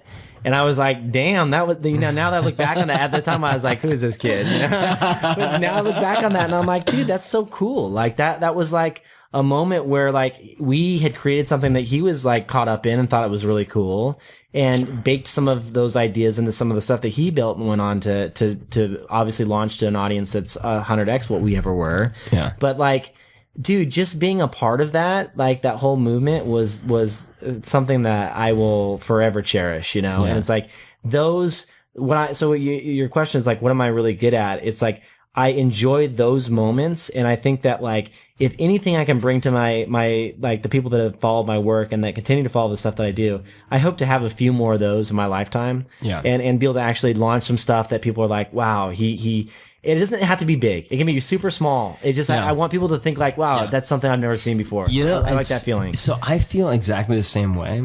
And I enjoy the newness, the inventiveness, the aha moment more than the scaling. And I think it's sometimes to my detriment, right? So you say, look at the quantified self movement and so on. It's like I was at the first meeting, been there since the beginning, did the 4-Hour Body, published 2010, which means that I was doing research in 2008, 2007, recording data even before that. And did you see with the iPhone announcement a couple of days ago? What biometrics? No, not that. The new chip. What is it called? The M7 chip. No. They're building in to a chip. They're offloading all the pedometer stuff. They can tell when you're in a car, when you're walking, when you're running. All that stuff is going to be built on chips, super low power, always on. So it's going to power like a whole nother like suite of quantified self stuff. But like to your point, like you were on that shit a long time ago, right? And now it's actually like hitting mainstream. Right now it's hitting mainstream. So you have, I think, people like Dave Asprey, who's quite smart, Bulletproof Coffee, and so on, will probably generate more revenue for himself than I ever will personally. But I enjoy being there at the inception, at like the big bang moment, more than the scaling. And it's something that I struggle with because I feel like, fuck, like, if I could have caught that wave of like a year or two later, let someone else do all the R&D. Right. You could monetize it so much more effectively. Dude, it's not too late, man. But I enjoy the inception moment more than anything else. Yeah. Well, I mean, okay, so fine. So like, what do you think I should do? I mean, I think not in terms of not being too late. I'm curious. I mean, honestly, the quantified self stuff, like just now in the last Android release, they're now automatically building in at the API level. They can tell whether you're walking, running in a car. Apple just announced that in their latest chip like 3 days ago. Same thing. Like the APIs and the hooks for all this stuff are there. Yeah. It's up to you what you want to build on top of it. You could do so many different things on top of that. Yeah. And it's early days, man. Like if you think about all the stuff that you've looked at, like as far as reading like real time. I mean, dude, when I first, it's funny. I'll tell a great story, a Tim Ferriss story. Like I think this is in your book too. When we were hanging out and we're watching a movie. Do you remember what movie that was? This is years ago. It was Inglourious Basterds, right? Basterds. Oh man, that was such a great movie. I love that movie. It was a good movie. So we're watching Inglourious Basterds and like Tim's doing research for his book. This isn't my book. This is you were doing something for your book, right? Yeah. Well, I was, but no, we haven't talked about this though. Oh, okay. Yeah. So we're sitting there in the movie theater And like we sit down and like literally you didn't even think to say a thing to me until we sat down. Like we were like hanging out before then or something. And like you sit down and like, you're like, dude, I'm doing this crazy experiment or something like that. I'm like, what's up? And you like pull up your shirt and you had like some kind of syringe in your side. I had a continuous glucose monitor implanted into my side, into my abdomen. Yeah. You had like a needle in you, and then a wireless little two thing. or three needles stuck under my skin, implanted into a transmitter that then went to a wireless receiver that was on my belt. Yeah, and I'm like, what the fuck is this guy doing? Like that was like, but like talk about quantified self stuff. I mean, this was years ago. And like long time ago. And you think about like. We still don't have that data available to us, but like there's a lot of talk in at least in some of the startups that I've seen at external ways of gathering very similar data. Like they're doing a bunch of new ways that like get it heart rate, get it the perspiration that you have coming off of you, like a bunch of different there's things. Like galvanic skin response. Right, exactly. It's common. Yeah, there's a startup. I don't think I can Basis talk about it yet. that. Basis is cool. I'm an investor in Basis. So the Basis watch is very cool. There's another startup. Hopefully I can talk about sometime soon. Which is basically like a nicotine patch that tracks all that stuff 24/7. That's cool. Fucking cool. Yeah, it's super, super cool. But anyway, what I'm getting at is like, it obviously, it's like, I feel like, especially in this sector, like there's a lot of talk and like the origins of something, which obviously you were a big part of. And then there's that inflection point where the hardware catches up with the general discussion. And then the hardware enables a whole slew. Harbor. We're getting to a great blood alcohol content point now. No, the hardware, but the hardware is finally up to speed now to where like you're going to see in the next few years, like a lot of this stuff that we thought was impossible actually make it into devices that we wear. Well, exactly. And the issue has been up to this point, quite frankly, data entry, right? Because you have shitty devices, or I shouldn't say shitty, but very primitive devices that only capture accelerometer data. And every other biometric data point that you want, say blood values, is really intrusive, right? You have to have someone come to your house, or you have to go to Quest Labs, or unless you're a cutter, LabQuest rather, or unless you're a cutter, right? to watch The Secretary, everyone. It's a great movie. It's hardcore. It's such a good movie. But the point being that you would have to have these intrusive, or I should say not intrusive, but invasive test done to get the data that you want. Sure. And I think there's time around that too. It takes time to get the test back. It does. It takes a lot of time. So I think that, the latency on that is say 3 to 7 days, whereas as soon as that nut is cracked, where you have something like a nicotine patch that you can slap on that's good for 7 days, that tracks. Why does it have to be nicotine? No, it's not nicotine. It's just like a patch. It's like a. I thought you were like, as a twofer, No. high. As a twofer, you get nicotine. That stuff makes me so sick. Nicotine's so strong. I can't. We can talk about that another time. You need to trim your toenails. That one is really long. Yeah, they're gross. I know. I have talons, people. Because if you come up to me, those are literally like dragon talons. I'll be like that big toe. What's that bird, Graham? Any insight? There's a bird in cassowary. Yes, an Australian bird that will like rip your heart open with hooves, basically nails on its This feet. should be the title of your first show. That's my podcast, The Cassowary. Shit, fucking no one will be able to spell it. There'll be like 17 different SEO'd versions. That would suck. Hold on. So let me. If you could. That's such a non sequitur, but whatever. We're going for it.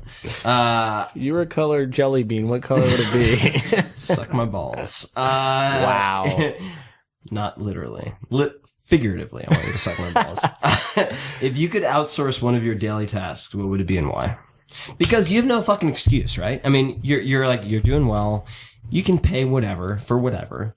But what of your current daily tasks, your repetitive tasks, daily or weekly, would you like to outsource, and why haven't you? I don't think there's anything else left that I want to outsource.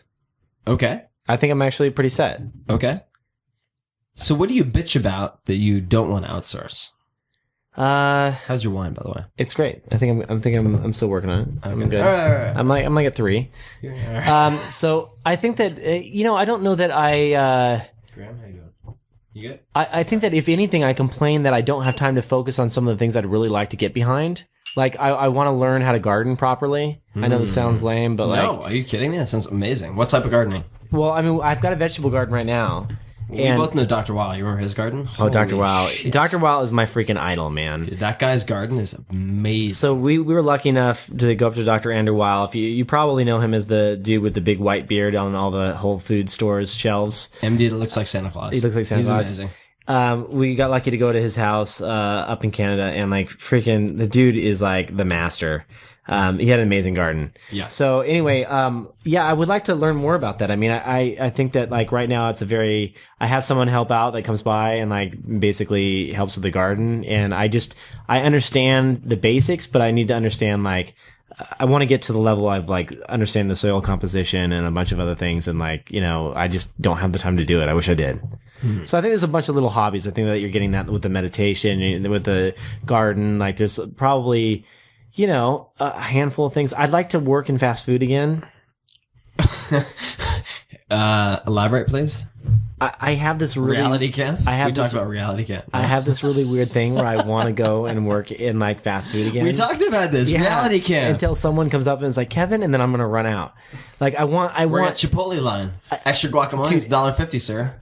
No, I'm being dead serious. Like I would like to do some of that. Like just Well, we've talked about this, like the cognitive tax that comes along with white collar work, right? In the sense that when you're in front of an inbox constantly and you're on the phone and conference calls constantly, there is a like mental and soul tax that you don't interact with incur people. It's like it's not on your own that does not allow you to interact with other people. And so we've both had this fantasy of like working on the Chipotle line in this like I will join Chipotle meditative, repetitive context. How fucking awesome would that be? Also, I would really like to just analyze. I want to understand businesses that are fine tuned and all about like.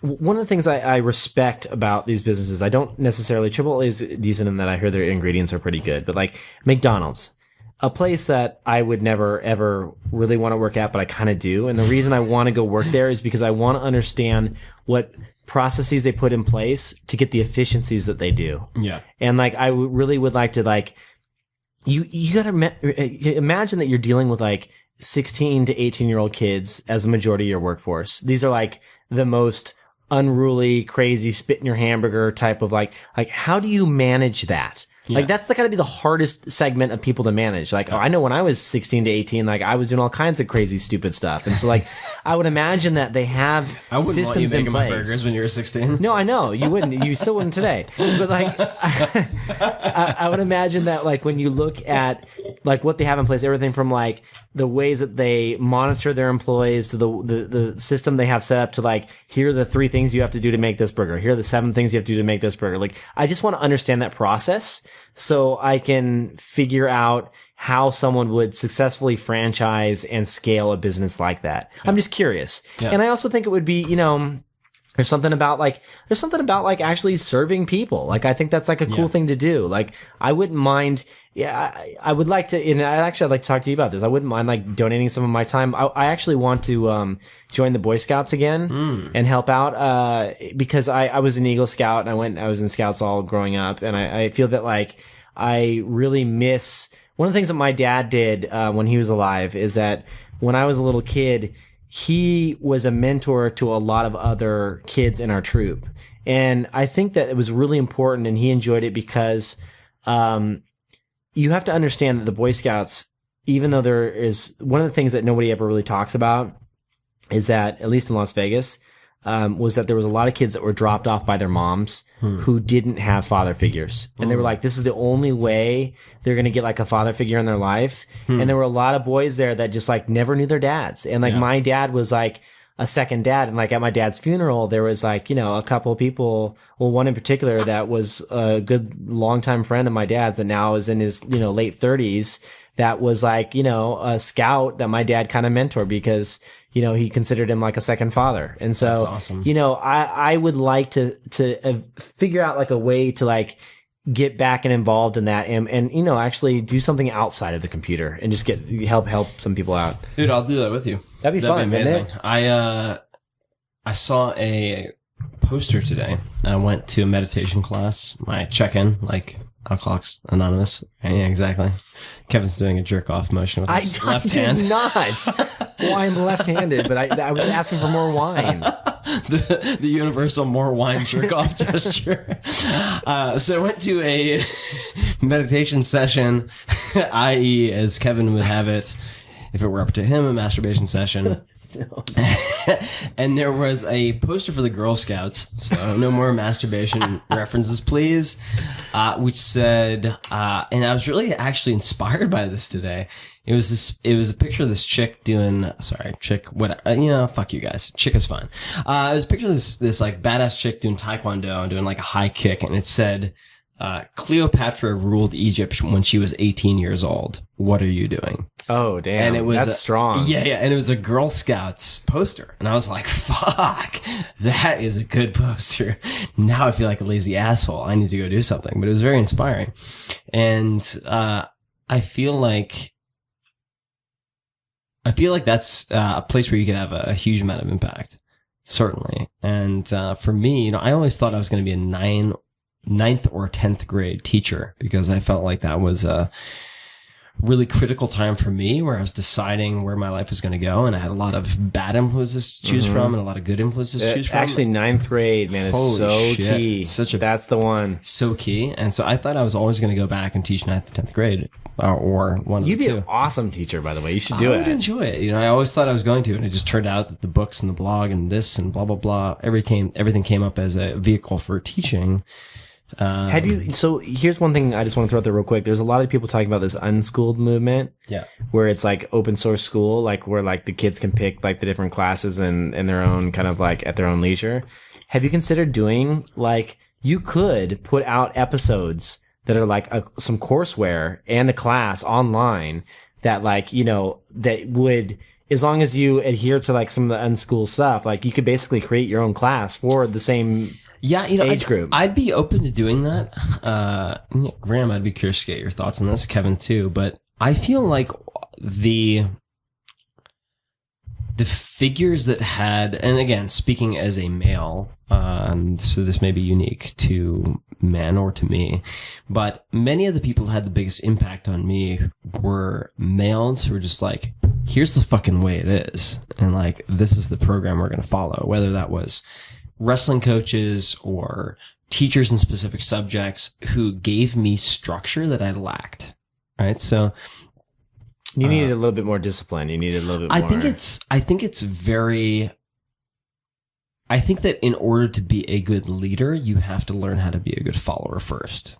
I feel like that's a famous quote that you just took from somewhere. I may have stolen that from someone, but that's my belief, is that learning to be a good follower or disciple or soldier underneath someone else is very useful training for then being a leader later. And I don't think that it would have been a service to me as a, say, 15-year-old. And I can very clearly identify this like 14, 15, 16-year-old period where I was very lucky to encounter certain people who had a huge formative impact on my development.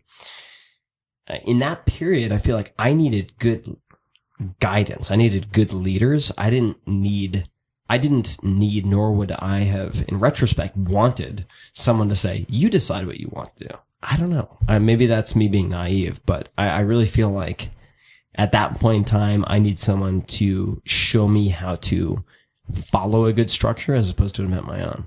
What are your thoughts? I think everyone's different. I think that certainly that approach is one that is probably a little bit more traditional. I mean, that's the way things are today, right? Like people are saying, like, this is the class you have to take. This is the thing that you have to. Well, I mean, but there's a difference between taking, say, 4 years of undergrad, doing all the fucking bullshit. I mean, and I finished, and I got my degree from Princeton, great and fantastic, and there are a lot of fucking retards who graduate from Princeton and every other Ivy League school, but people think I'm smart because I have that on my resume or whatever, which is silly, but that's the way it is.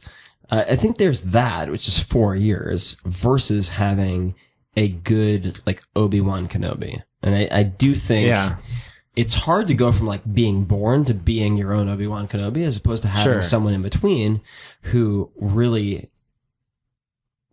puts you in check when you're just being an arrogant prick as a 15-year-old, which like perhaps it's not applicable to females. I can't speak to that because I'm not a woman, but like every 15-year-old dude thinks he knows everything about fucking everything. Do you know what I mean? Yeah. And you need an elder to just be like, no, that's great. I'm glad you're confident, but like, let me show you how this shit actually works. And like, I'm going to push you to the breaking point and you don't think you can do it, but I think you can do it. So I'm going to push you even further. And I remember just having this particular mentor of mine, Mr. Buxton, who's an amazing guy. The CEO of Donors Choose, for instance, and founder of Donors Choose. I mean, you look at my wrestling team and you can telescope them out to these amazing outcomes, and all of them, without exception, in my experience so far, I attribute it back to Mr. Buxton being a fucking like brilliant hard ass in wrestling. Like he would not, you thought you could give 7, he'd be like, no, you can give 10. And he would just push you to the breaking point. And, that was just like, whenever I face anything that is difficult in my life, I look back on my experience when I was high school and it's like, all right, is this harder than what Mr. Buxton pushed me to do? No, it isn't. Therefore, I can do it. I think there's something to be said about like choosing your own path, but I think that once you've chosen that path, I agree that like there's no reason why you can't have a hard ass under that particular like vertical of whatever you've chosen, right? Like if you say, okay, I want to get into computer science, like you can have a badass, like hard ass in computer science that like drives you to be the best, right? Like I feel the same way. Like I have a trainer at the gym. And why? Because I'll push myself to a freaking 6 if I'm left to my own devices. If I go in with the trainer, I'm going 11 and walking out of there sore as hell and can barely limp back to my vehicle, you know? Right. And so like, I agree. To his vehicle. What is that? Back to your vehicle. Well, I didn't want to say scooter because I have a scooter. I like vehicle. It's very I take very a little scooter efficient. to and from the gym. It's efficient. I got a stupid... I love that you get fucking like super jacked at the gym and then jump on a Vespa to go home. I'm really embarrassed because I got the wrong color. I got a freaking gold Vespa. It's so ugly. Dude, that's ballsy. It's like being the fucking fat guy in like Ibiza wearing the fucking man thong, just walking around. I wanted black and Daria didn't like black. And then I was like, she's like, gold's nice. And I'm like, yeah, gold's kind of nice. And I ended up getting the gold one. Who wants a gold scooter? It's the worst. That's very confident. I like that. Anyway. All right. So I mean, if you could find a mentor, we're not going to do too much longer, but if you could find a mentor of some type, like what type of mentor do you think you need? I think that it's for me, it's finding someone that fills in the gaps. I think that there is, when you want to run a business or you want to start something new, the best thing that you can do, and the thing that I kind of like, was I would say that one of the big learnings that I had when I was a lot younger in my early 20s and started Dig was that I put my head down, I put my headphones on, and I said, I'm going to focus on product because it was the thing that I was comfortable with and it was the thing that I understood and I knew how to do well. I kind of, closed my eyes to every other aspect of the business, whether it was financials, whether it was running the business, whether it was hiring, firing people, whether it was, scaling. Like there was a bunch of pieces that I just was like, I don't understand those. I'm going to close my eyes and pretend they don't exist. I'm going to hire other people to run them. And I'm going to just focus on what I know best. In retrospect, I would probably go in and say, well, I know for a fact, I would be honest with myself about what I don't know and go and absolutely try and pair up with mentors that can help me out. I think if anything that I've learned in the last, 10 years of doing this is that there is no shame in admitting that you don't understand something because you can either fuck it up and that's when you act like you understand something and you actually don't, or you can admit it one time, learn it, and then move on and become a better person and just more well-rounded and actually, get serious about building a business. Like if you ever going to be a founder, and you're going to run that business, you have to understand that you can't just be good at one thing. You have to understand the whole gamut, the A to Z, and at least have enough knowledge to be able to make an educated decision around certain things. And I think that I was very immature, and I hid from the things that I didn't understand. And so even today, there's a lot of things I still don't understand.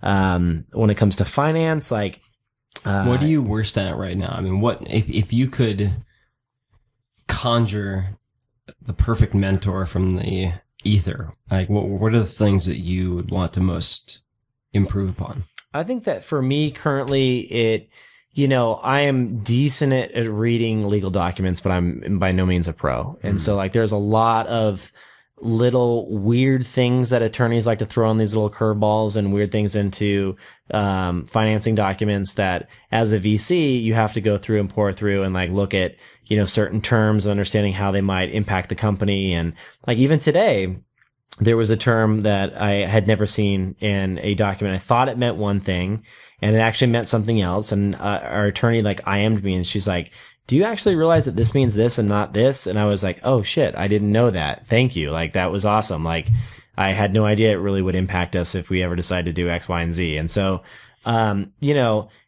just like sitting down and saying like, can you explain these things? And it just takes time, and it's like, it's something that you can't be expected to know every little facet of every business, especially because there's so many like you don't go and get a degree in, business and finance and marketing and like all these different areas. You get one degree, if that. Yeah. Plus none of those teach you how to analyze venture capital agreement. Oh yeah. No doubt about that. At the end of the day. I mean, there is a very good book. I believe it's called Venture Deals by Brad Feld and his partner, Jason, I believe it is. What's happening? Sorry, I just drank that. That was water. No, it's wine. Which is very good at introducing people to some of the common terms, venture capital and just general startup finance agreements. Outside of that, what else? So we got that. Mentor-wise? Meditation.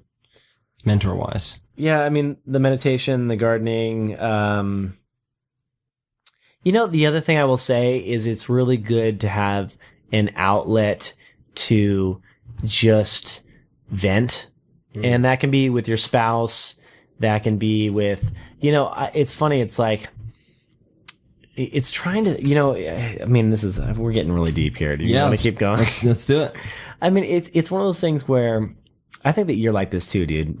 Having known you long enough now that like you are a kind of a closed off person, and so am I, in that like, you hide some emotional stuff and you keep it like close to the chest. People will fucking kill you if you don't. I mean, yeah, but like also, it's like, I mean, just dealing with like Valleywag shit, you'll get fucking slaughtered if you don't have some degree of protectiveness. No, I know that, but I'm saying like understanding the value in being able to freely vent to a significant other or to talk to someone or have like a good bro or even like seek counseling or whatever it may be. Yeah. Like having an outlet to be able to go out there and get gut checks on different things, I think is a really healthy thing. Yeah. And so like, for me, like I've had some good friends in the Bay Area that like, like you, for example, we've talked about a bunch of deep stuff before. I've done that with Prager and some other friends and things like that. And I think that like just having those, I think, is a really healthy thing.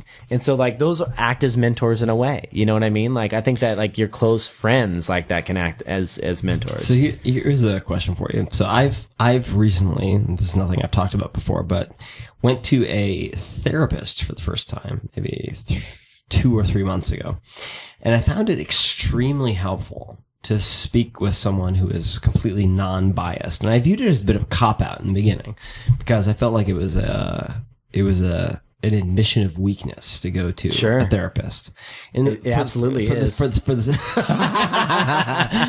same reason that I haven't used antidepressant. No, like I've never used antidepressants, even though I've dealt with that shit in my own life. Like I've never taken Prozac or any like SSRIs or anything like that because I feel like it's an admission of weakness and that I should be able to deal with it in other ways. Mm-hmm. So I'd never gone to a therapist per se, and many people might call it a business coach or whatever just to hide the fact. But went to this therapist, found it very helpful, and have not gone to a second session, even though I found the first session extremely helpful. Why was it? Was it you just felt like afterwards you're like, oh God, I can't, because there's a stigma attached to that. No, there was no overthinking it. I was just like, I'm fucking busy. Like, no, I'm not going to do it. So, why not though? There's no reason not to. It's funny you should mention that. Like it's like I did 2 hours of physical therapy today because I fucked up my right shoulder doing crazy fucking I think we shit need to for treat blah, our blah, brains blah. like that though. Like you need to treat it like another muscle that you would work out, and you need to figure out like, you know, that's actually a good positive thing. I wish there was a more casual therapist. Something that didn't involve like go sitting in a chair. Therapy. Yeah, do you know what I mean? Like there's could be like a friendist. Gutcheck.com. Like something where you're just like, oh, let's meet for a coffee. And it's like somebody that's just like a friend, but you pay them. Paidfriend.co.uk. Do you know what I mean? There's got to be a way to like lighten it up a little bit so it's not like, lay in the chair, let me take out my notepad. There's so much, I think people have so much baggage associated with the title of therapist that it never happened. Oh, no doubt, man. It was just useful, and it may have been, quite frankly, just the fact that I was able to hear myself talk for an hour and think through shit without a friend who was subjectively trying to help me.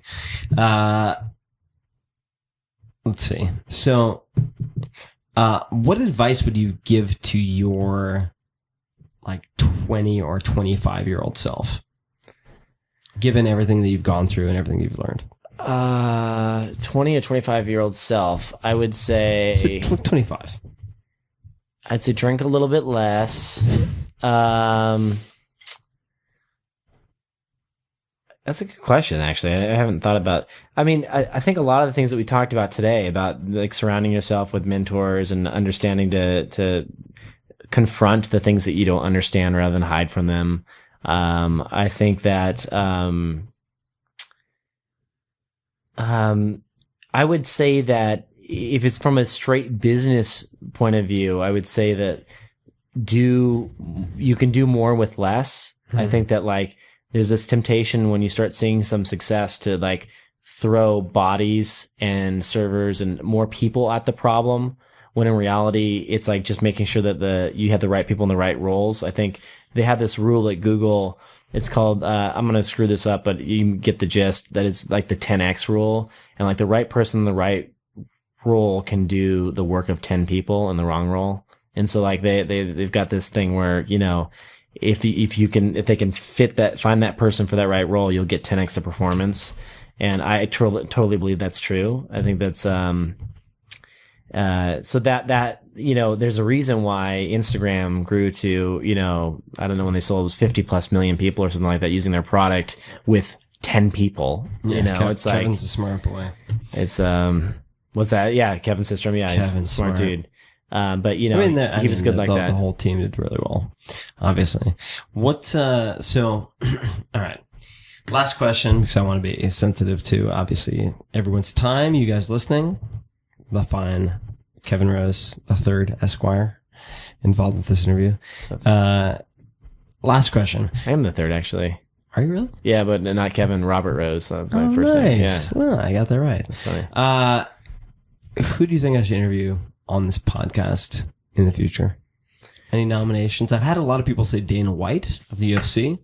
Interesting. President of the UFC, which I'd totally be down for.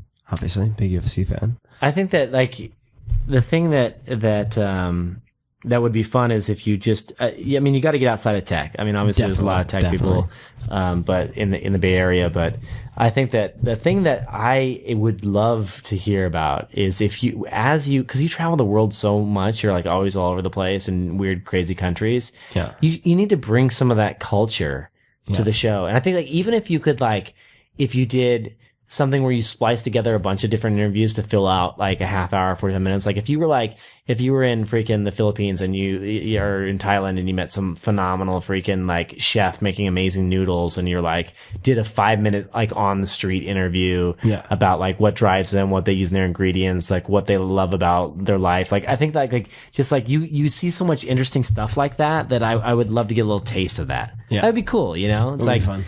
I know that you're always about like, the really minimalist, like, crazy, like getting the actual feel of the culture. You know, like you're not the average, like I'm just going to go to like a third world country and stay in the Four Seasons. Like, Right, you know, right. so I think that like bringing that flavor to the show and like bringing some of those personalities that are outside of what we get here in the States, I think would be pretty awesome. Cool. I am up for all of it. Well, guys, I want to be respectful to Kevin's time and Graham's time and your time. So I'm going to bring this to a close. But So this 3-hour podcast. 3-hour podcast to a close. How long was it? Hour 45. Hour Wow. 45. That's good. That's a good. little long. That's like half the length of Joe Rogan's podcast. I think we lost pretty much everyone. At Reply Me, at Kevin Rose on Twitter, with Tim Good as the hashtag. If you even listen to it this far. All right. I bet you there'll be like 4 people. Legit. There'll be like 2 or 3 people. And let me know what you think. I would love to hear your suggestions, what you liked, what you didn't like, what you'd like to hear more of, less of. Send me a note at tferriss, TFERRISS. That's 2 S's, 2 R's for double religious, and double sexy. Just kidding. And let me know what you think. Thanks for listening so far, and hope to do more of these, but only if you guys like it. So let me know what you think. And to that point, Kevin, cheers. Cheers. Thanks for having me. Namaste. Namaste. Until next time. Good night, guys.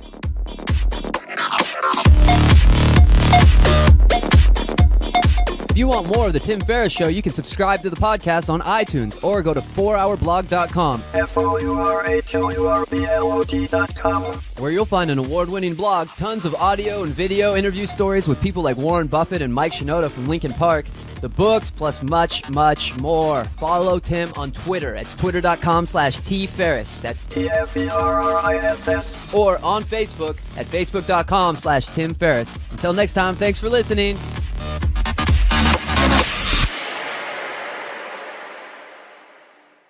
Until next time, thanks for listening.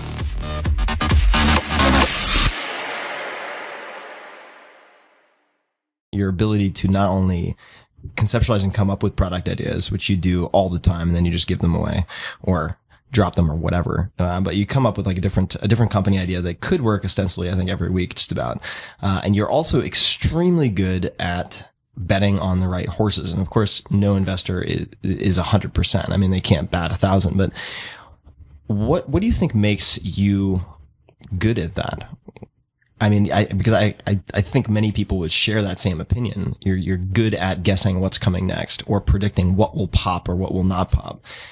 Is that just genetic ability? I mean, you're like, LeBron James of angel investing, or are there characteristics that you see in yourself or in other people who are also good at it?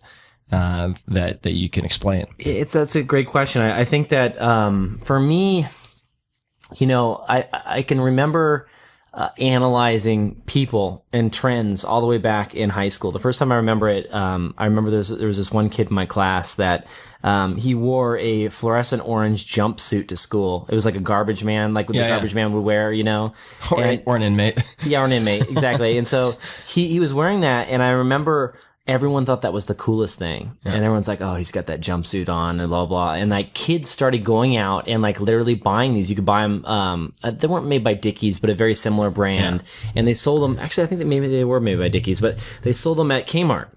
And so kids started buying them, wearing them in high school. And I remember at that point, I realized that there are certain very early adopters, like tastemakers. I was like, if you could only, like, this person can spread a trend. And at the time I was thinking about fashion. Right. Cause like this kid was like considered by many other classmates to be like the cool kid. Right. And so once he did something, he would influence all these other people. And so I started thinking about, like, it just made me think, like, what could I make that he would think was cool? And then it would spread throughout the class. That was, like, what I got excited about. Yeah. And then I just realized that I kept coming up with all these ideas. And I've always been the kind of person that just, like, starts to think about, and I think it was honestly, it was just something that actually hurt me in school, because I was always daydreaming about different things, and I actually got really crappy grades and just like, didn't do well in school because my mind was always someplace else. Yeah. And I think that it was always, once I got connected up with computers, This is episode 1 of the Tim Ferriss podcast. My name is Tim Ferriss. For those of you who don't have any context on me, I'm the author of the 4-Hour Workweek, the 4-Hour Body, and the 4-Hour Chef, which have been translated into more than 35 languages. And all 3 books are comprised of self-experiments. I travel the world. I find people who are world-class in different skills, and then I try to dissect that skill and test it all myself. And that can range from performance-enhancing drugs to hacking the NFL Combine to outsourcing my life to India to cramming 2 years of culinary school into 48 hours or trying to learn a foreign language in a few days well enough to go on live television and be interviewed. And it's in search of a toolkit. You do not have to be superhuman to get superhuman results. And to that end, this podcast is going to be a lot like Inside the Actors Studio, but not limited to actors. We will have in-depth conversational interviews with actors, investors, hackers, professional athletes, black market chemists, and everybody in between. It'll be very wide-ranging, but covering it all is really the 80-20 analysis. And in the process of speaking with these people, we'll try to suss out what are the critical few things versus the trivial many. What are the 20% of tactics, philosophies, principles that they use to get 80% of the results they've had? And there should be a lot of actionable bits hidden in there, or not so hidden in there, for you to use in your life, or at least to inspire you. So it'll range from tactics to strategies to philosophies to motivations that they use to become the best in the world. Without further ado, I would like to introduce you through the interview to our first guest, who is Kevin Rose, a very good friend of mine, a world-class investor and entrepreneur in his own right, and his thoughts on investing translate to many different areas in life. So I hope you enjoy it, and thank you for listening. Optimal minimal. At this altitude, I can run flat out for a half mile before my hands start shaking. Can I ask you a personal question? Now would seem an appropriate time. What if I did the opposite? I'm a cybernetic organism, living tissue over metal endoskeleton. The Tim Ferriss Show. All right. So, all right. Let's start over. This is experimental. We're figuring it out. So, Kevin, would you mind doing the honors? I'll do the intro as long as you promise I don't have to do this every single time. You do not. Okay, thank you. Once it's recorded, I can just use it repeatedly. Tim, talk, episode 1. Welcome, everybody. Sexy and smart, ladies and gentlemen. This is not Tim Talk. We have to think up a better name. I know, for that the was the podcast. original joke name. I do like the idea of calling it T4. T4. Which stands for Tim Talk, but it cannot be It also sounds like a Terminator. It sounds like you're like hardcore like that. T4 or T4. thyroid hormone. The less active form. But that's too boring. Nobody knows that. So, everybody out there, this is Tim Ferriss, author of a few books that all sound like infomercial products. You'll see after the rotisserie chicken at 3 a.m. This is an experimental podcast. I have my good friend Kevin Rose with me to make it a low-stress, no-stakes experiment for my episode 1. Thank you, Kevin. No problem. You know, it's funny, you said that we should do this, and I said, why do you want me as your first guest? Because we do the random show together, which appears on your blog from time to time. That's right. And it's like, I think your audience would be like, oh, this is just the random show on audio. Oh, it's going to be so much better. Number one, yeah, because the audio is going to be incredibly impressive. High bit rate. Love assuming I don't mouth the mic and screw it up with my spittle. And I'm going to ask you questions that I normally wouldn't ask you on the random show. Yeah. So as well. One thing I want to ask you is like, why did you want to do this? What's the inspiration behind this? So the inspiration behind doing this is multifold. Number one, over the last year, I've had a chance to be on a couple of podcasts that I really enjoyed, like the Joe Rogan Experience, Mark Maron, WTF podcast, Brian Callen, Adam Carolla. And I really enjoy the longer format, having the time to deep dive and also be really informal. I assumed it had to be very produced and edited and involved a lot of labor after the fact. And with, for instance, the Joe Rogan Experience, I was able to see that it can be done really easy, casually, and still be fun for everyone involved. I have a great time as a participant, and also seemed like over the next few months, I'll be doing a lot of travel. I can't say all too much, but doing a primetime TV show on maximizing human performance using myself as the guinea pig, which starts filming very, very soon. And I'll be on the road a lot. So I figured this would be a fun way for me to get to know people I want to get to know. Yeah. Just spend 2 hours drinking wine and digging in. And I think the other purpose of the podcast, and this might evolve over time, but is to very similar to all three books, kind of deep dive with people and try to extract small. You could look into something called dry brining, which they do with their roast chicken, which is amazing. So Kevin, for those people who are listening and do not know who you are, let's start at the beginning.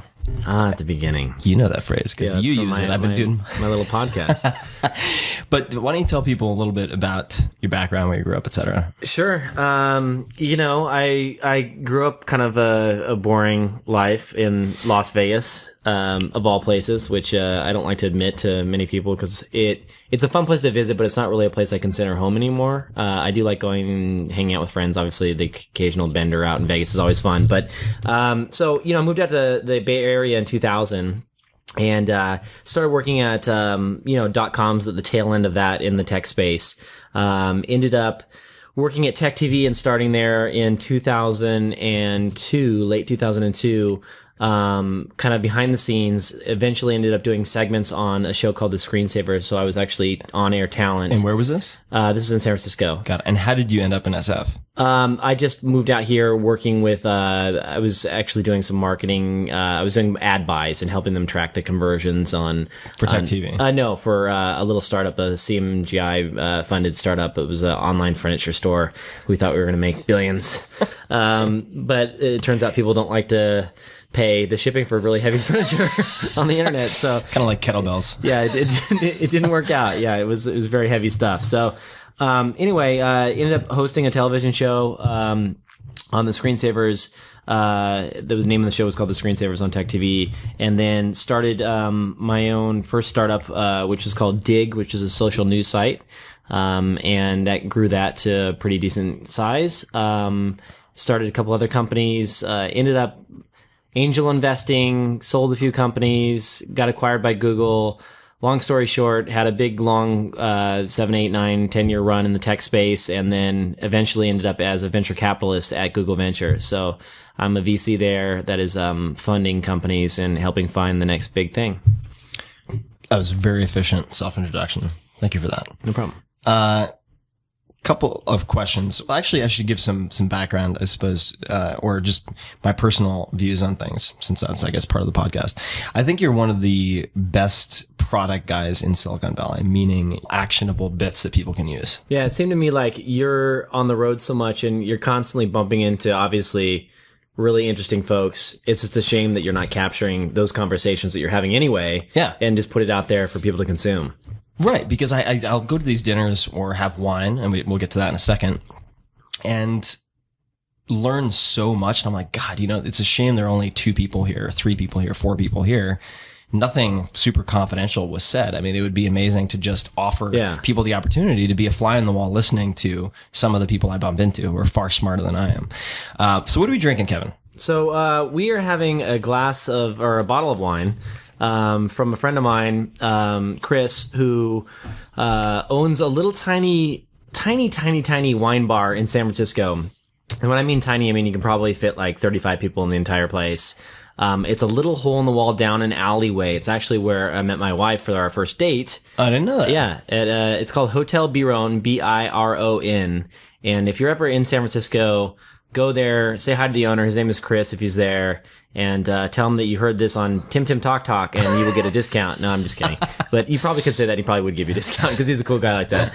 But yeah, he just I was just there actually meeting another friend, hanging out, and he's like, "Do you want a bottle to go?" And I was like, "Yeah, I'm going to do Tim Talk Talk. I need a bottle of wine." So, God, the reason I'm saying the name over and over is I want it to stick. I know you're incepting people. You're a fucker. I know how you operate. So anyway, the name of the bottle of wine is Gambling and McDuck. As in Scrooge McDuck. Scrooge McDuck. The thing is, what you'll find there is that he's a fanatical, like kind of crazy wine connoisseur that likes really rare, obscure wines and great stories. So every wine that he'll pour you, he's like, "Oh, I got this crazy story. I met this winemaker, blah, blah, blah. They live in this little region and I like it because it's really obscure, hard to find grape." And so it's not really expensive wine. Like you'll go in there and like that, they don't have like multi-$100 bottles of wine. It's like standard, just good prices and heavy pours.